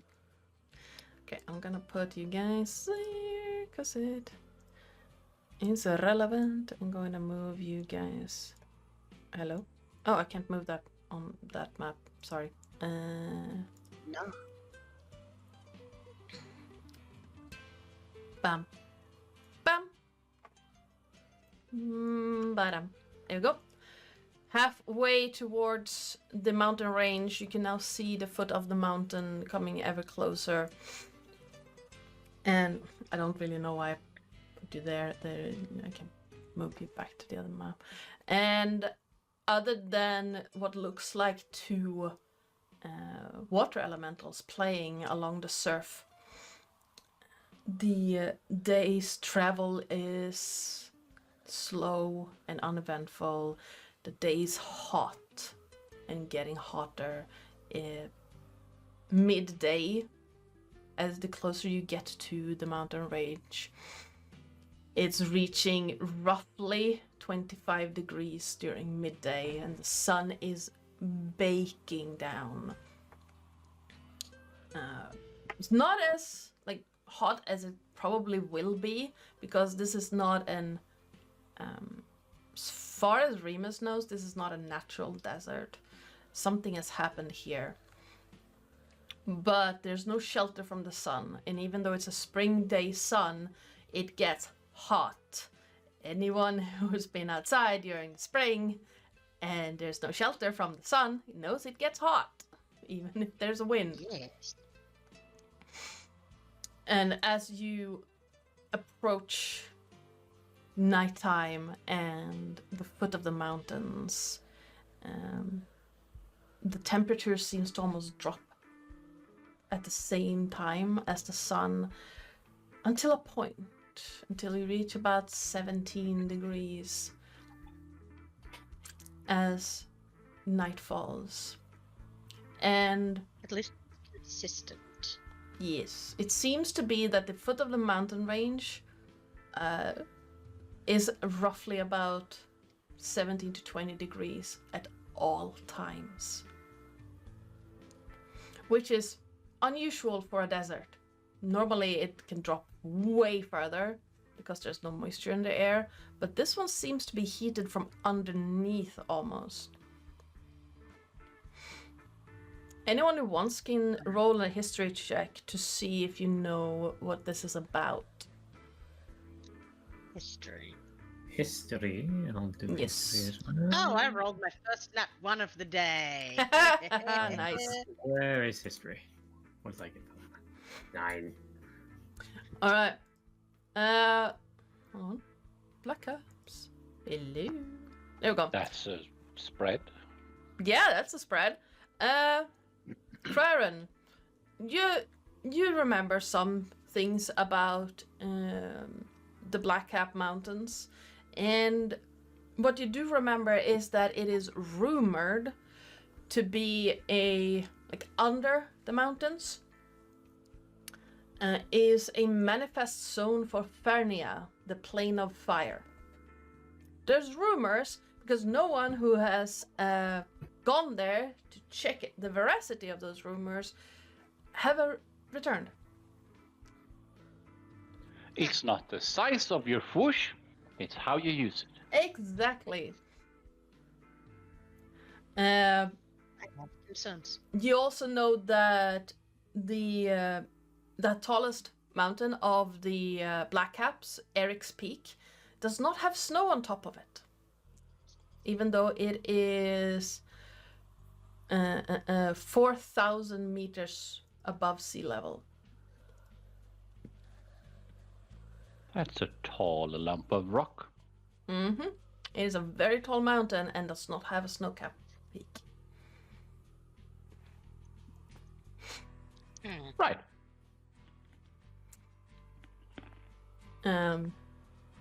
As you are setting up camp for the night, Craren, you see a rustling in the small shrubbery. I'm gonna put you back on the map. Why not? Yes, pop back and forth, back and forth, back and forth. Mm-hmm. You see a rustling. Ba, ba, ba. I see a rustling, okay? Over here. Hello? Scarouge, scarouge. There. Over there, yeah? Yes. And a strange-looking creature, for which the token apparently broke, so it'll give me a half a second to redo it. Sure. I can put it in notes what it looks like, and then I'll give you a token later on. Yeah. Let me grab... Where did it go? Where is my token? I ate it. Oh no, spit out! I need a token. It's not a hairball! I can't find it. Where's my token? No!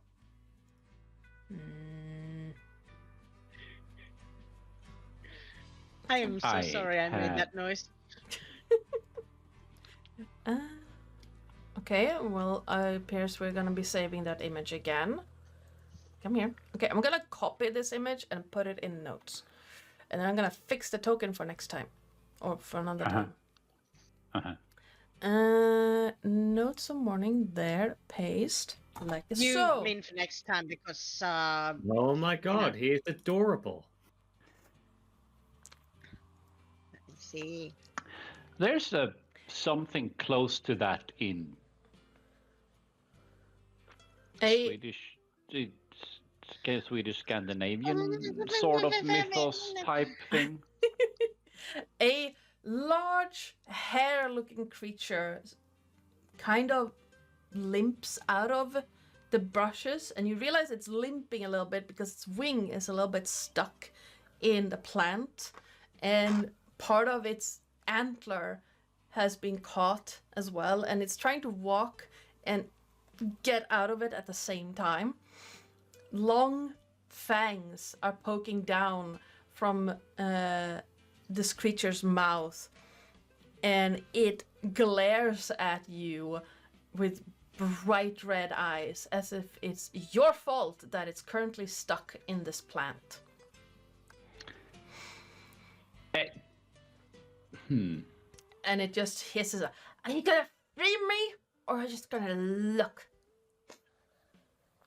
And Cran is going to walk up to the creature and just untangle it from the bush. How did you end up in the bush, if you don't mind me asking? Well, I was trying to land. Okay. And the bat got me, and I had to dodge. Those filthy bats, they're always a nuisance, wouldn't you say? Uh-huh. Well, now that I'm... One. And it tilts its head back and forth a little bit, turning its head, looking at you with the bright red eyes. And well, you look like a person I'm supposed to talk to. I have a message for the dark-haired elf. Message? You're a dark-haired elf. Yeah, there's one of us here. Dark-haired elf, that is. Yeah. Yeah. He lifts his back paw and just under his ear. Cran is going to sit down next to this creature. Oh. I was told to bring you a notice. You was told to bring me a notice. Okay. Yeah. Of what kind? Of the there it is. Of the I don't know. Hold on. And its eyes roll back in its head real quick, mouth open, and from its mouth you hear a different voice. A very refined, almost seductive voice. It seemed to project out of this, almost like a gramophone phone. You're sort of describing this as if this is a living, breathing dictaphone. Yes, basically. And it's here. Well, if you're hearing this message, it seems my friend has found you, Master Errant. I'm going to assume that there's no way to talk back at this. You can give me an Arcana check if you want. To see if you can. I mean, yeah, I'm just going to, based on the, okay, there you go. That's... Yeah. You realize this is probably an extended use of the magic mouth spell. Mm-hmm. Which means that it can talk at you, but there's no way to reply. Right. Right. Good. And she the female voice continues with, if my friend has indeed found the correct recipient, I would like you, Master Errant, to know that the Daughters of Sorakel welcomes the Black Swings back into the fold. Excellent. And the mouth closes and it just... I hate it when she does that. Food? Oh, I heard someone wanting food.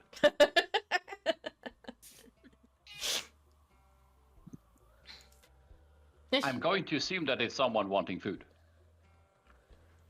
Probably. Or just... It sounded like someone needing food. Yeah. Both. I'm terribly sorry. I forgot to ask your name. But please follow me. We should be having some form of eatery.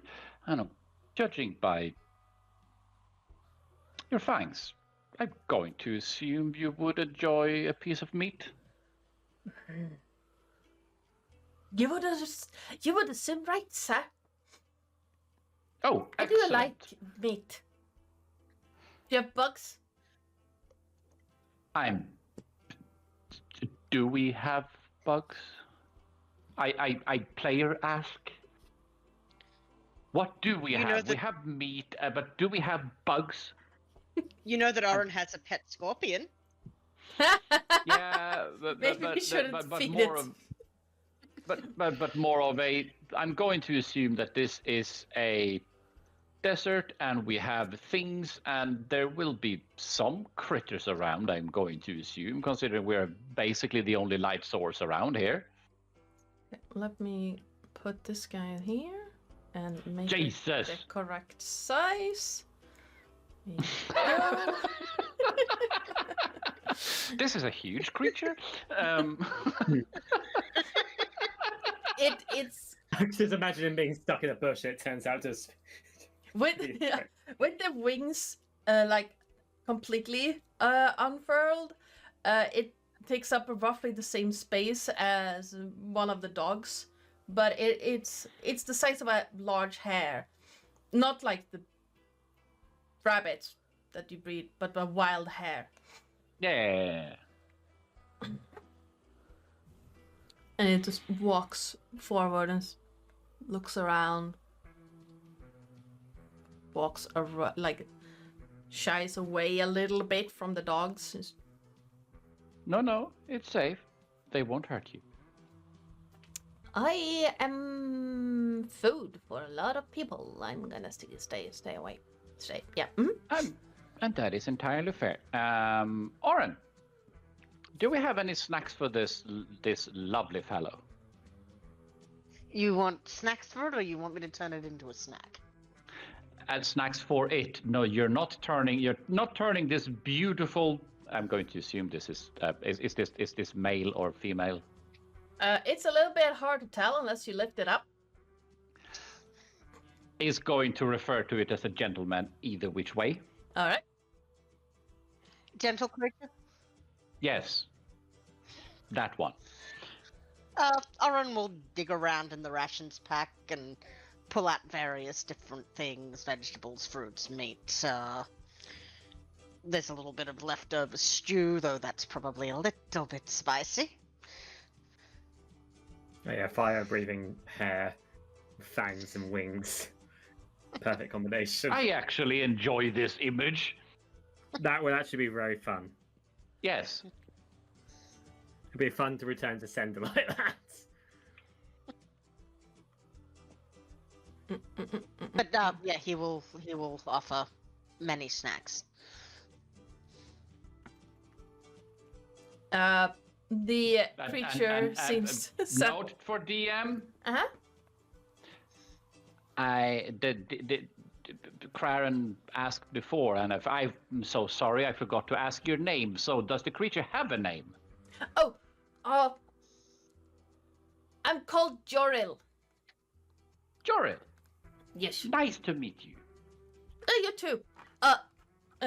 It starts rummaging through the snacks and it settles on a bit, like 2 pawfuls of what looks like dried meat, and just shoves both in its mouth. How did you, while eating, so but do please take your time. So, how did you get into the message delivery business? It seems like an interesting job. Going places, meeting people. Well, Mistress summoned me. Mistress told me to go. I go. That sounds fascinating. I bet you have many stories. I do. Aaron, is that a jackalope? Are you a jackalope? No. My kind is related to a jackalope, but we're not jackalopes. Ah. No, those are antelope hair things. I am a deer. Oh, my apologies. Oh, You're much more handsome than a jackalope. Oh, I appreciate that. No, Mistress once... Very refined. Mistress once referred to my kind as the crooked hares. We are distant cousins to the jackalopes. You don't look particularly crooked. Quite you. handsome. No, Such a lovely pelt. I do take care of it. Yes, I can tell. No, jackalopes tend to be more brown in their coat as well. I see. I once did see a snowy jackalope, though. I've not seen that. I wonder what that was. It looked like an angry snowball with antlers. Yeah. That makes sense, yes. Now, Mistress has many familiars. I think I'm the only crooked hair she holds, so... If we're holding you, don't feel bad. But also, you're welcome to stay. We're staying the night. Thank you. I have food. I should. I'll stay a while. But not long. I need to get back to Mistress, and it's a long flight. No. How's the view from up there, by the way? This is a deserty place, but Yes. you know, I'm going to assume you fly by interesting places and things and stuff. How's the view? I've never done the flying bits myself. It's pretty nice. It is. And if you can get the right updraft, it's really fun. And unless you lose the updraft suddenly and land in a bush. I can see how that's a drag. Oh, are you hurt? No, I landed in a bush. Good. I just got stuck. Oh, yes, your lovely antlers and wings, I understand. So, Before you leave, thank you for your service. Is there anything we can do for you? I never had that question before. I don't know. You have given me food. But I don't think... No, I don't think so. You've given me food, and I'm good. There. Do you have shinies? How about a little more for the road? Shinies? Mm-hmm.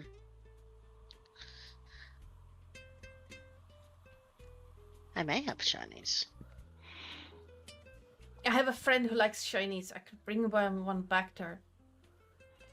How heavy would you say an ever bright orb is? It's too heavy for this guy to carry. Okay. I'm not so sure about shinies, but sorry, go ahead. Nah, it was more of a Craren would else have tied a piece of string around the ever bright orb and made a small into a pendant and a necklace around this creature. But okay, okay. Yeah, Orange is going to say I'm not so sure about shinies, but around how wide is the neck of your friend? Like how round?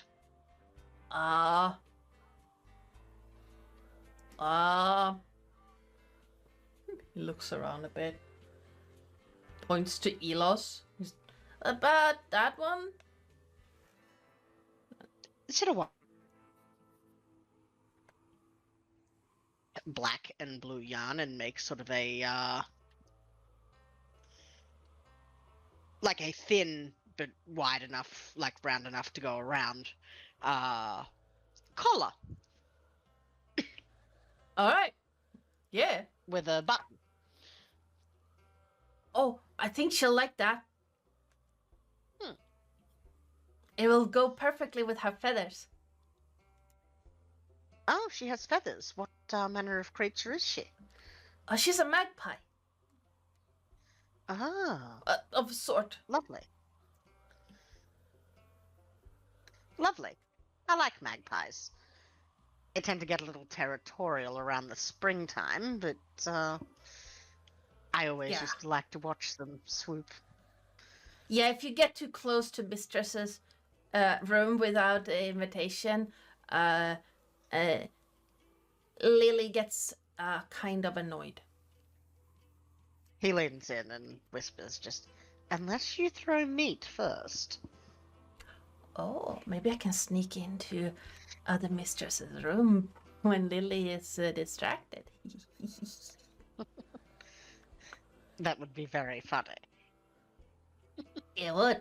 Although I could get in trouble. Doesn't really matter. If I get in trouble, I just get sent back to Stellanis, and then I get summoned again, which is fine. But, oh, yes, sorry, message delivered. I have foods, I have shinies. I should get going. It's a long flight. Will you be okay? Yes, I will be fine. And if I'm not, well, I go back to Stellanis, and then Mistress can summon me again. It's fine. You have a pleasant journey. Yes. Oh, message delivered, and you see the hare stretch its wings, and just take like 3 skips and then flap its wings and take off. Kind of clumsily, and you can see why it's called a crooked hare, because it's not really even as it's flying. Adorable. Or just going to go to Craren, just that would have made a lovely stew. There's Craren will just reflect like, I'm not faulting you, but on the other hand, you know, how was the phrase again? Don't shoot the messenger, especially if the messenger is just going to poof into thin air. Yes, familiars, they just turn into poof, don't they? Yeah. Sorry. But let's be clear. We have nothing against poofs. We do not. Understand. Hmm. Okay, and yeah, While I'm this hoping is DM is grateful for all the weirdness that I had to pry out of this creature that you obviously had very much prepared. oh yeah, definitely. This is why we prepare motivations and wishes for NPCs and not plot lines or dialogue for NPCs.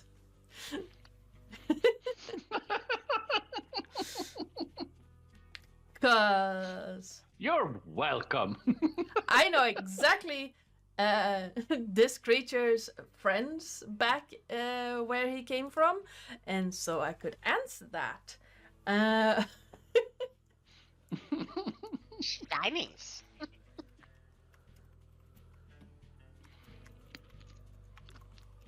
All right, There you go. the rest of you, when it comes to our nighttime guest, what would you be doing? When it opened its mouth with a message, Mm-hmm. what language was it speaking? It was speaking common.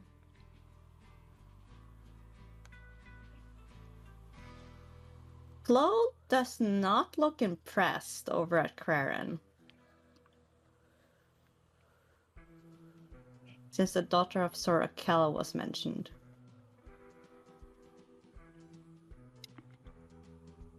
So she will just give him a very dirty look and go over to Elam.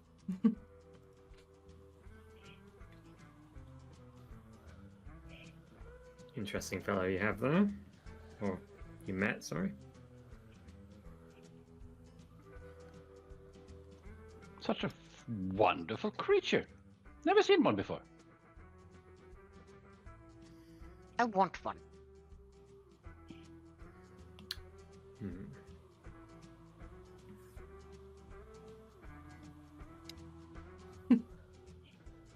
I mean, you could probably learn how to summon one.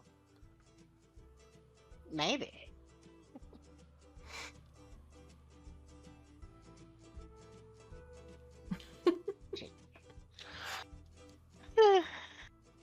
Uh-huh.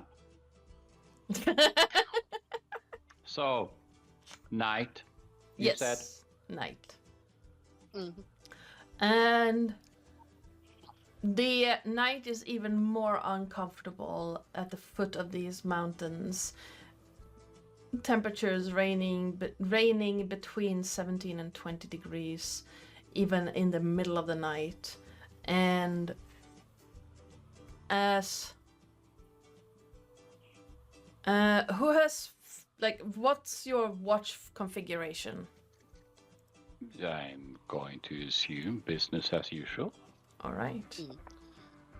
Query. It's a bit warm. Is there any breeze? A little bit from the lake. Well, ocean-sized lake. Yes. Oren would probably use the decanter of endless water to dampen a sheet. Okay. For people to, use, because the breeze would make it cold. Mm.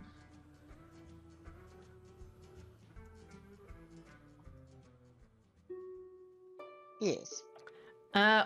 Oren, give me a perception check. Perception. Mm-hmm. I am decent at that.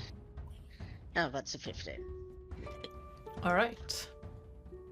As you prepare the dampened sheet, you hear movement, rustling, and turning around, you see a group of individuals try to sneak away from the camp.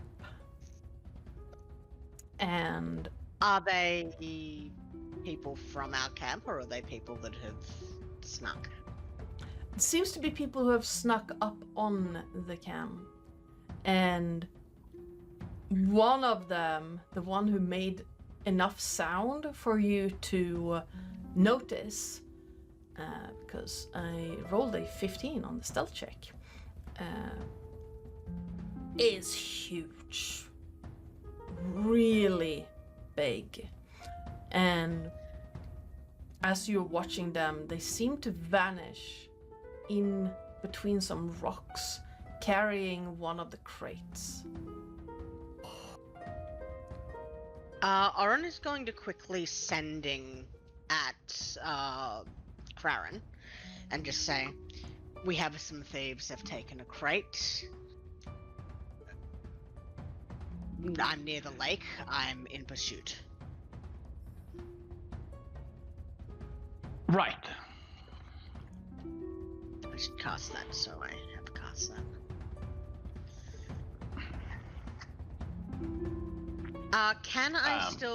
Can I find where they've gone? Give me a survival check. Crown is just going to reply, yeah, on it, and Yep. Yep. That was a 19. You do see the tracks of the heavier creature or individual in the dirt and like the mud by the lake, and it seems to have vanished in what looks like a brain. Come on, a hidden opening. It's not very big, and you realize that the creature, what you heard was probably the creature hunching down to get into the opening and disturbing some rocks. But it seems to be like a opening in the bank along the lake that seemed to vanish in under the road. Excellent. So Well- Oren will stay there and await backup at this point. He'll actually, making sure that it can't be seen from the hole, throw dancing lights above his head to help guide Krarin and presumably anybody else that Krarin might awaken.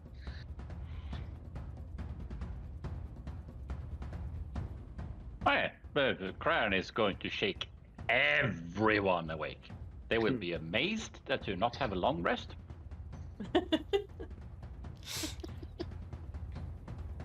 All right. Because, yeah, okay, out of the guarding party is like, so this has happened.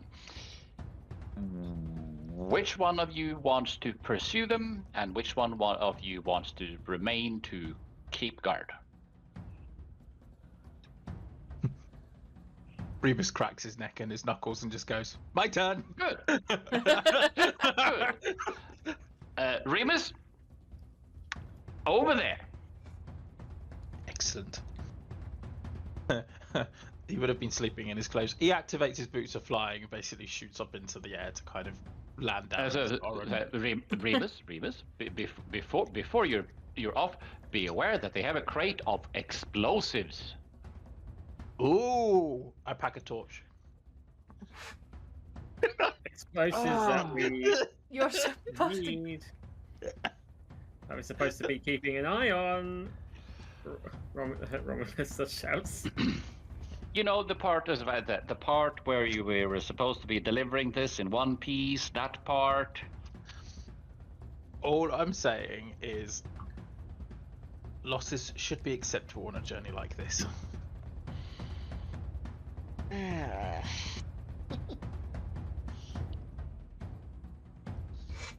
I suddenly had the most annoying headache. His name is Remus.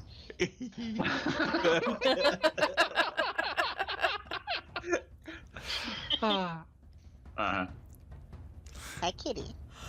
All right.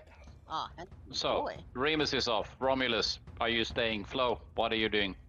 I will. I'm stay here. trying to gather which guys is following me and Remus. I'll stay here and keep an eye on the convoy. Just make sure no one else. Okay. I'll stay as well, just in case. Okay. This is me trying to figure out what the fuck. Okay. I'm gonna The lover. we're gonna do a little bit of a fun diversion. Yay! Well, not with diversion. Also, while this is being assembled, Oren is going to empty out his bag of tricks. All right, roll me some bag of tricks. I'm gonna put everyone on both maps, so both of you can see what is happening. But you will be separated, so.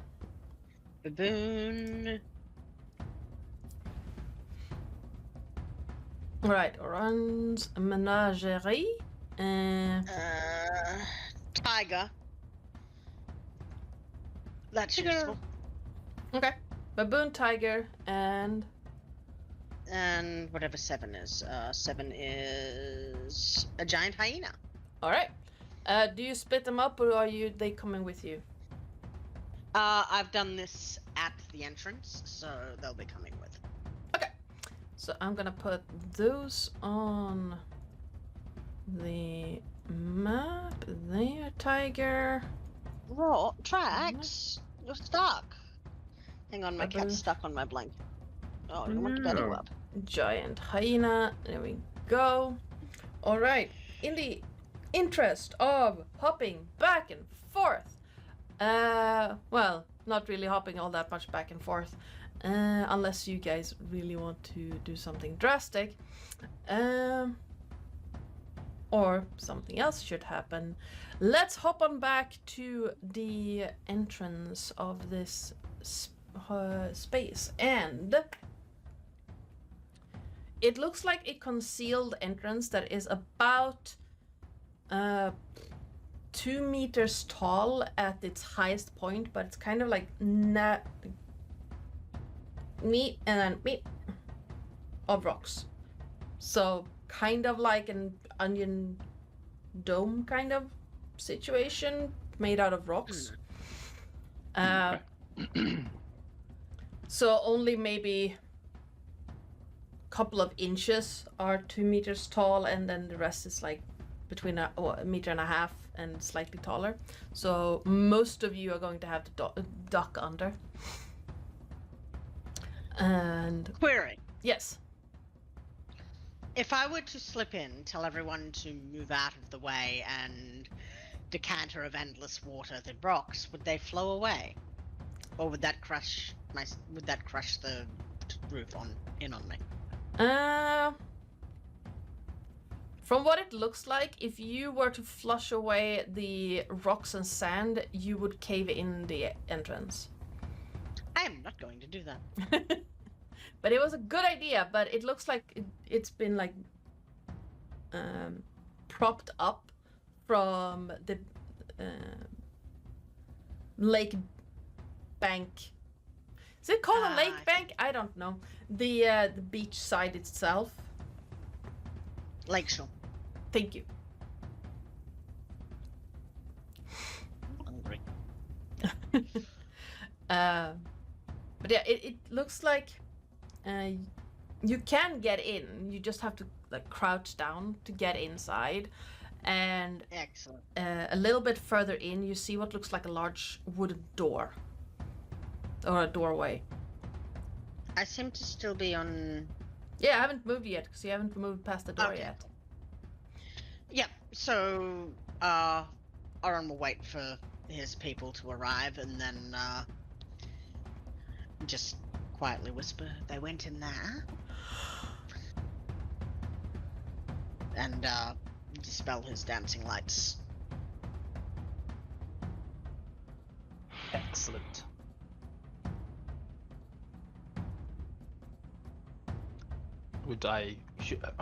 Remus will turn to Oren and say, do I need to knock?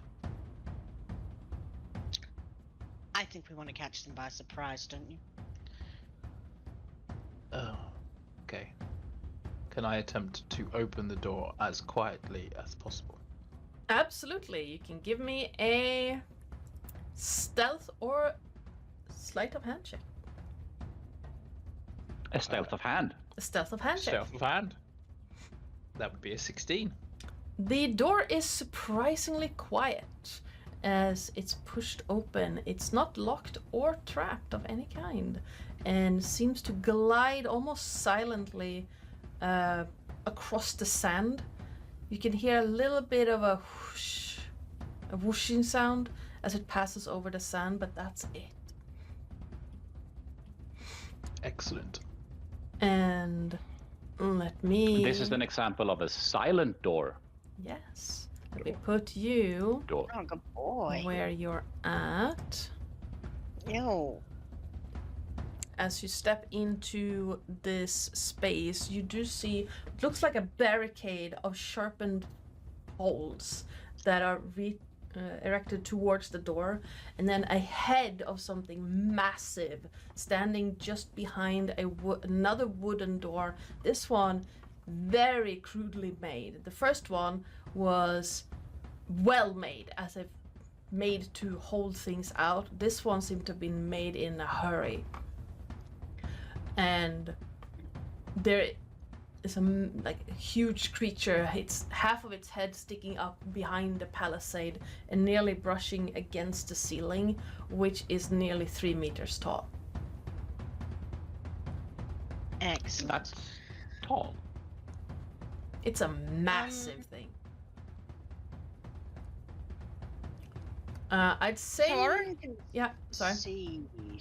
So Aaron can see some people down there, right? If you move around a little bit, yes, you can, but you're gonna need a stealth check or you will be noticed. This is, like, Oh, you I can can stealth. see...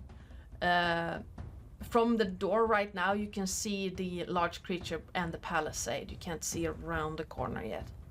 Okay, that's 20.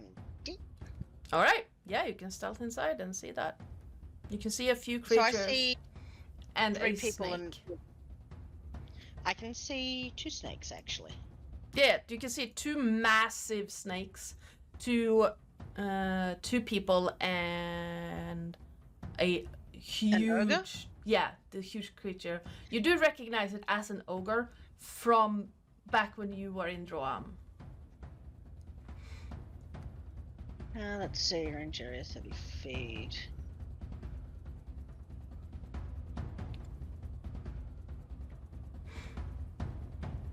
I'm Actually, going they need to to be able to assume. see me for that, so I'm going to wait until I'm seen for that.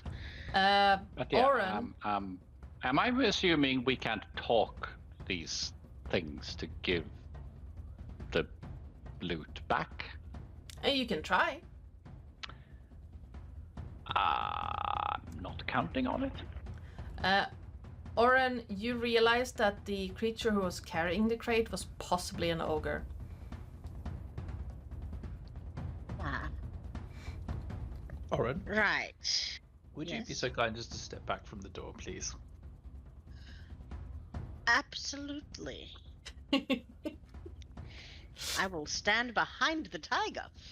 Ah, yes. Is this a Remus smash moment? Oh, Remus is going to try and be nice. He's promised his brother he's going to try and be better. I'm going to walk up to the crude door and I'm going to lightly tap it with the edge of my hammer, as if I'm just trying to just come in. Uh-huh. Mm-hmm. It'd be like knock, knock, and then on the third knock, it's just like boom. Yes. Hold on. Yeah. So it'll be a Oh, case God. of it'll be a case of knock knock. Excuse me. Would you be so kind as to return the crate you've just stolen? Huh? The crate. I think it I'm I think it great. understood one of those words. I'm great, yes. No. The box. That's rude. Just I'm told I'm rude all the time. The box that you took from the caravan. Already, I'm hearing the frustration in Remus's voice. We would Oh! like it. Box. Gerg took box. Gerg. Was that? Yeah. Gerg took box. Would you be so kind as to get Gerg? He's sleeping.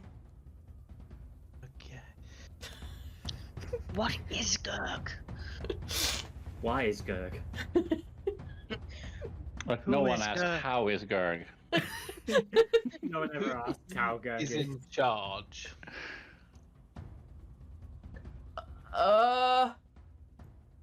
What time is it? Night time.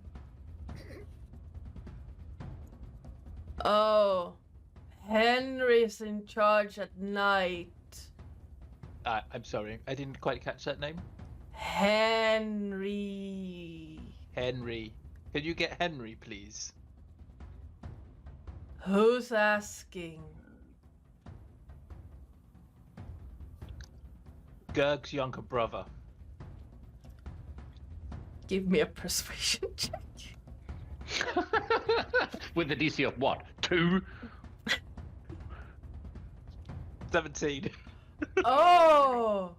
Hi, Gurg's brother. I'll get Henry. Stomp, stomp, stomp, stomp, stomp. This is a moment of, do you mind awfully? And you can hear just. We hack you to Hey. pieces? You can tell that Remus is basically trying to imitate Craren as much as possible.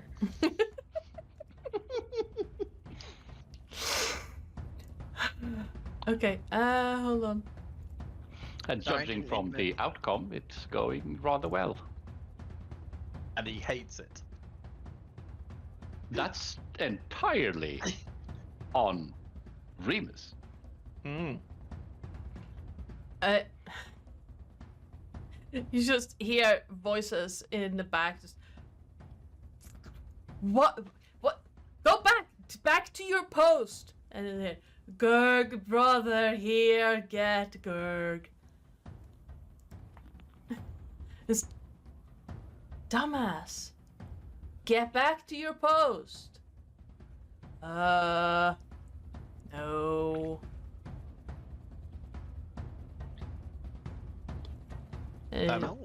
Is this door locked in any way, shape, or form?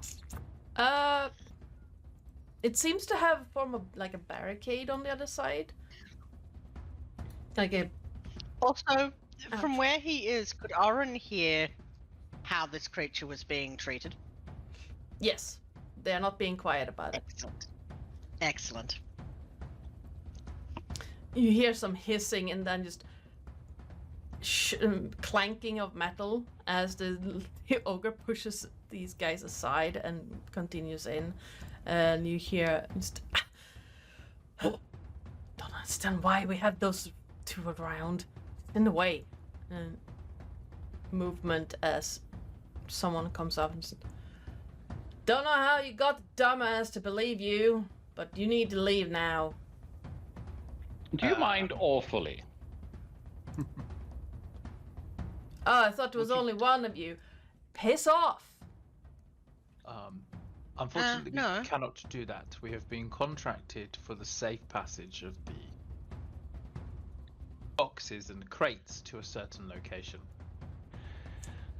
The boxes and crate that you have just pilfered, so if you don't mind awfully, we'll be taking them back.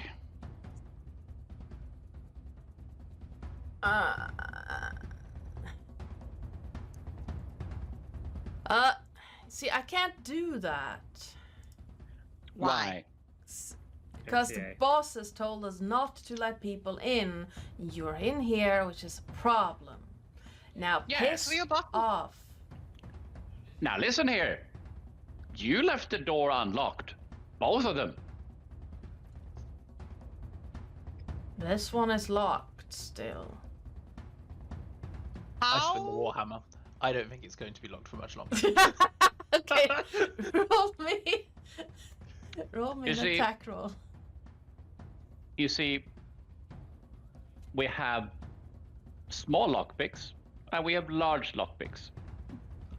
Boom. All right, roll damage. This is 7. I'm not raging.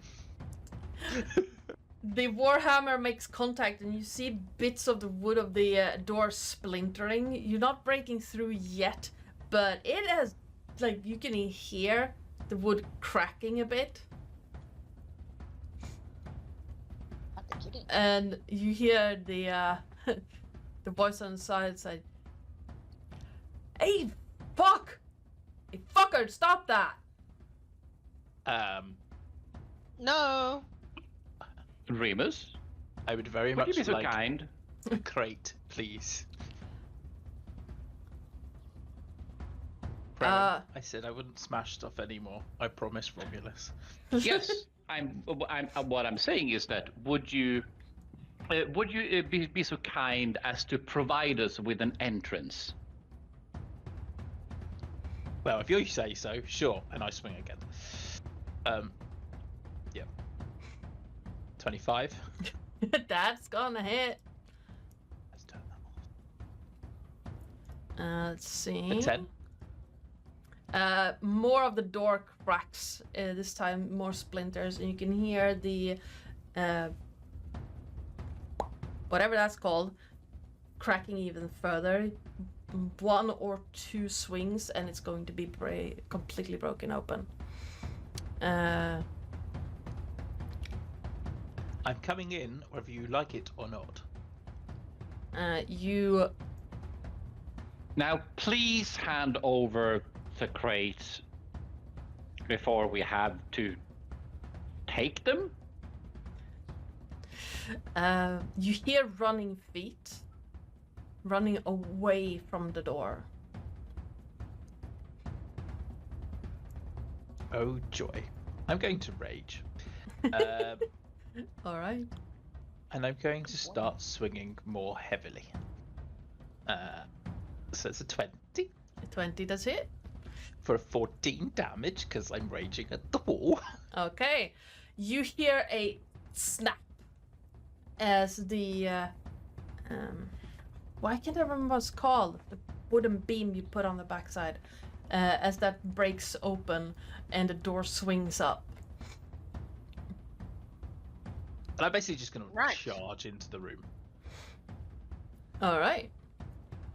Aaron is riding a tiger. Of course you are.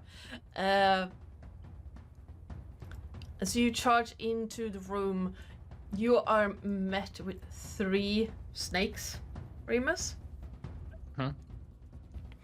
Aaron is leisurely going to walk behind all of this. And each of them are gonna launch an attack against you as you run into their space. First one, that's a 19 Yeah, that will hit. for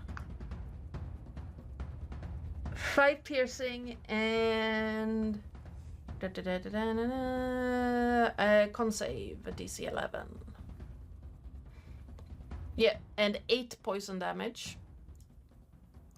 Halved again. So 2 piercing and 4 poison. Okay. Second snake. It's a Snake. 22 That will hit. for 2 piercing and for 2 poison. And this third snake is going to 17.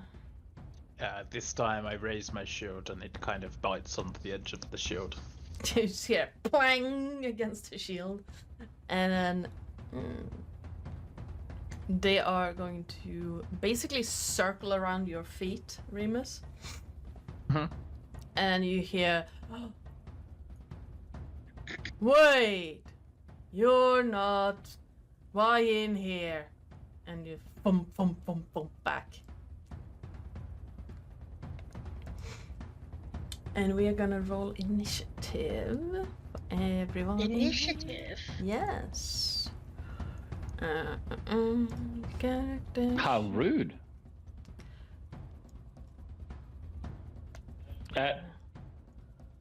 Okay. Oh. I mean, Craren is literally behind everyone else, I'm going to assume. I rolled a 20. All right, I'll add you. If I can find you behind the tiger. Ba-ba-ba-da. And a turn.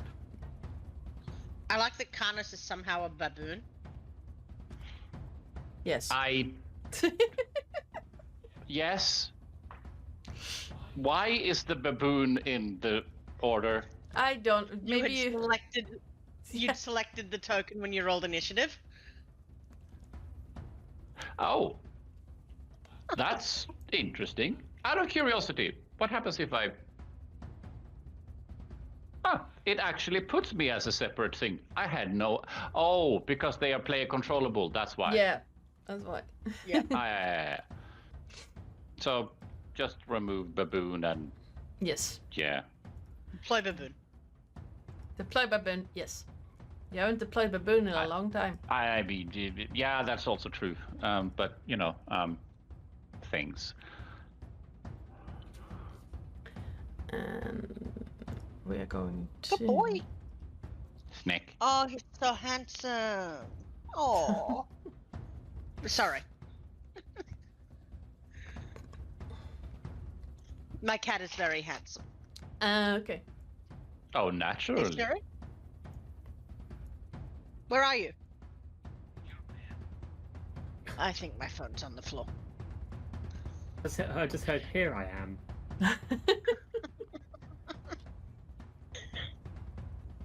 I literally do that to find it when I've lost it.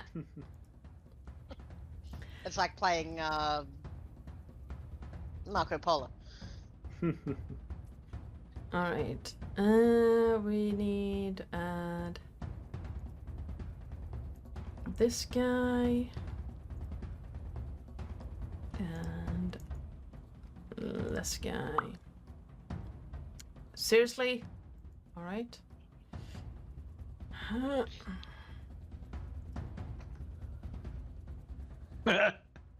I mean, that checks out. And that one for initiative I need to put that on the thing. for a 0 in total. Yes.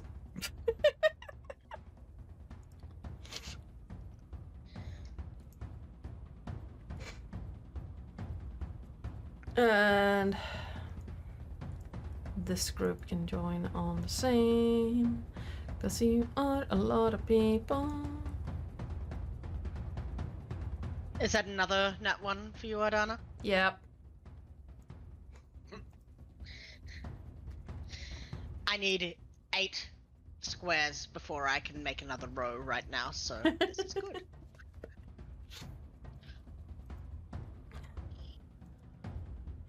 All right, and the last one there. There we go. And we're gonna do that. We're gonna do that, and we're gonna do Oren. You're going to do me? Okay. First of all, Oren slash Tiger would like to get to about here. Okay. Then Oren is going to dismount about here. All right. So you pass by the snakes. It is going to. This one's gonna bite the tiger. For I need a DC 11 con save from the tiger. Let me just roll a d20 and then figure that out. That's a nat 15, so I don't think I need to worry about. No, that's 6 piercing and 4 poison damage. Let me find my. Good imaginary- lord, that's a long list of nonsense. Yeah. Where do I find all that? It's been a while. If you click on the token, you can just. I can probably remove it from. So Okay. Yeah, if you Yep. click on the token, 3 bubbles will show up. So if you click on the green Yep. one and then type in minus 10. Yep. There you go. Okay. Excellent. Oren can now see things a little more clearly, which is excellent for him. Mm-hmm. As he is going to make sure that he's within 30 feet of a bunch of things. Wait, there's 2 Kronks. Yes. That's the wrong. Great. Here, 25, 25, 15. 5, 15, 20. Excellent. Everything that I can see that is not one of my friends needs to make a wisdom save. Alright, wisdom. As Oren pulls a red handkerchief out of his pocket and waves it. That's a 0 for the ogre. That's impressive. It is. I love how that's What the hell was that roll, by the way? That's a 2. Yeah, it's a 2 minus 2. Oh, actually, they have to be able to see me, so anything that can see me. Well, which technically is all of that. Yes. Yeah, all of them can see you. But yeah, the ogre rolled a 2 minus 2. That's great. So yeah. Okay. And everything else. Wisdom save. The ogre, you say, as if there was only one of them. I mean, the first ogre I rolled. So the DC is 16. Okay, so first snake succeeds, the other 2 fail. We have another ogre boy.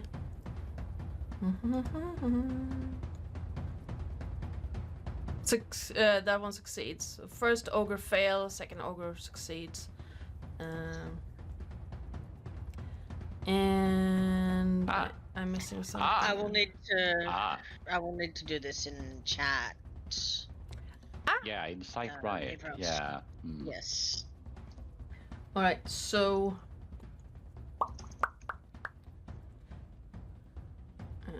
which one? I believe it was one ogre and one poisonous snake that Yeah, succeeded. so no, that's not how you did that. Can the bandit there see me as well, or is he out of my line of sight? Oh, he failed as well, I think. Did I roll for? I should have rolled for him. Hold on. No, he can see you. I just forgot to roll for him. There it is. And let me do a wisdom save. That's a natural 1. That's my 3rd one. Yep. So I love that for you. this snake and this ogre both saved. The others failed. Okay, well, as you can see, these creatures are now charmed by me. Okay. And friendly to me and my allies. While charmed, they must use their action to make unarmed strikes against the nearest creature other than me or my allies, or use its turn to move toward the nearest target. At the end of each of its turns, the target repeats the save, ending the spell on itself on a success. It doesn't say anything about you hitting it and it being uncharmed, by the way.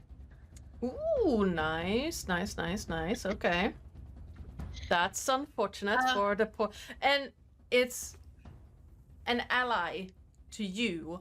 It doesn't specify, and your friends, but doesn't specify not a, like it won't target another charmed creature. No. All right. Let's see which. Oren is going to say quietly to the ogre in front of him, the one down the hall. Mhm. Just, I heard how terribly they were talking to and about you.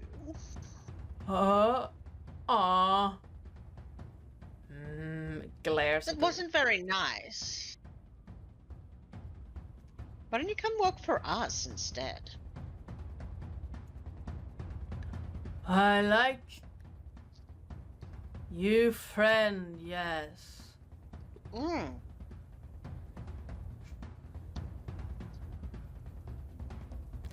All right.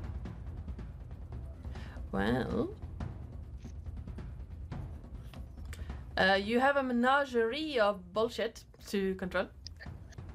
I do, Mr. Tiger. I need to find the files, and I can't remember where that is. You should be able to under the books. Okay. You should be able to I found just it. click on the thing. For some reason, the sheet is taking forever to Yes, roll 20 stuff. Okay. So the tiger just got bit, so it is going to bite back at the snake that just bit it.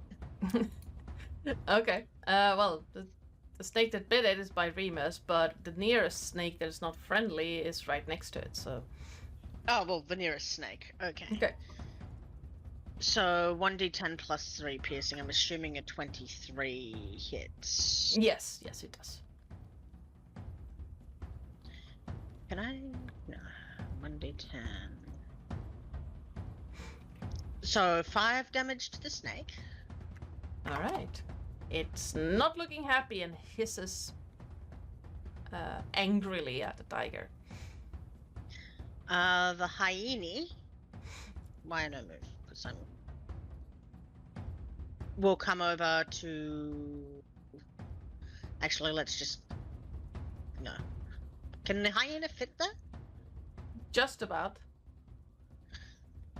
Okay, hyena will bite that snake.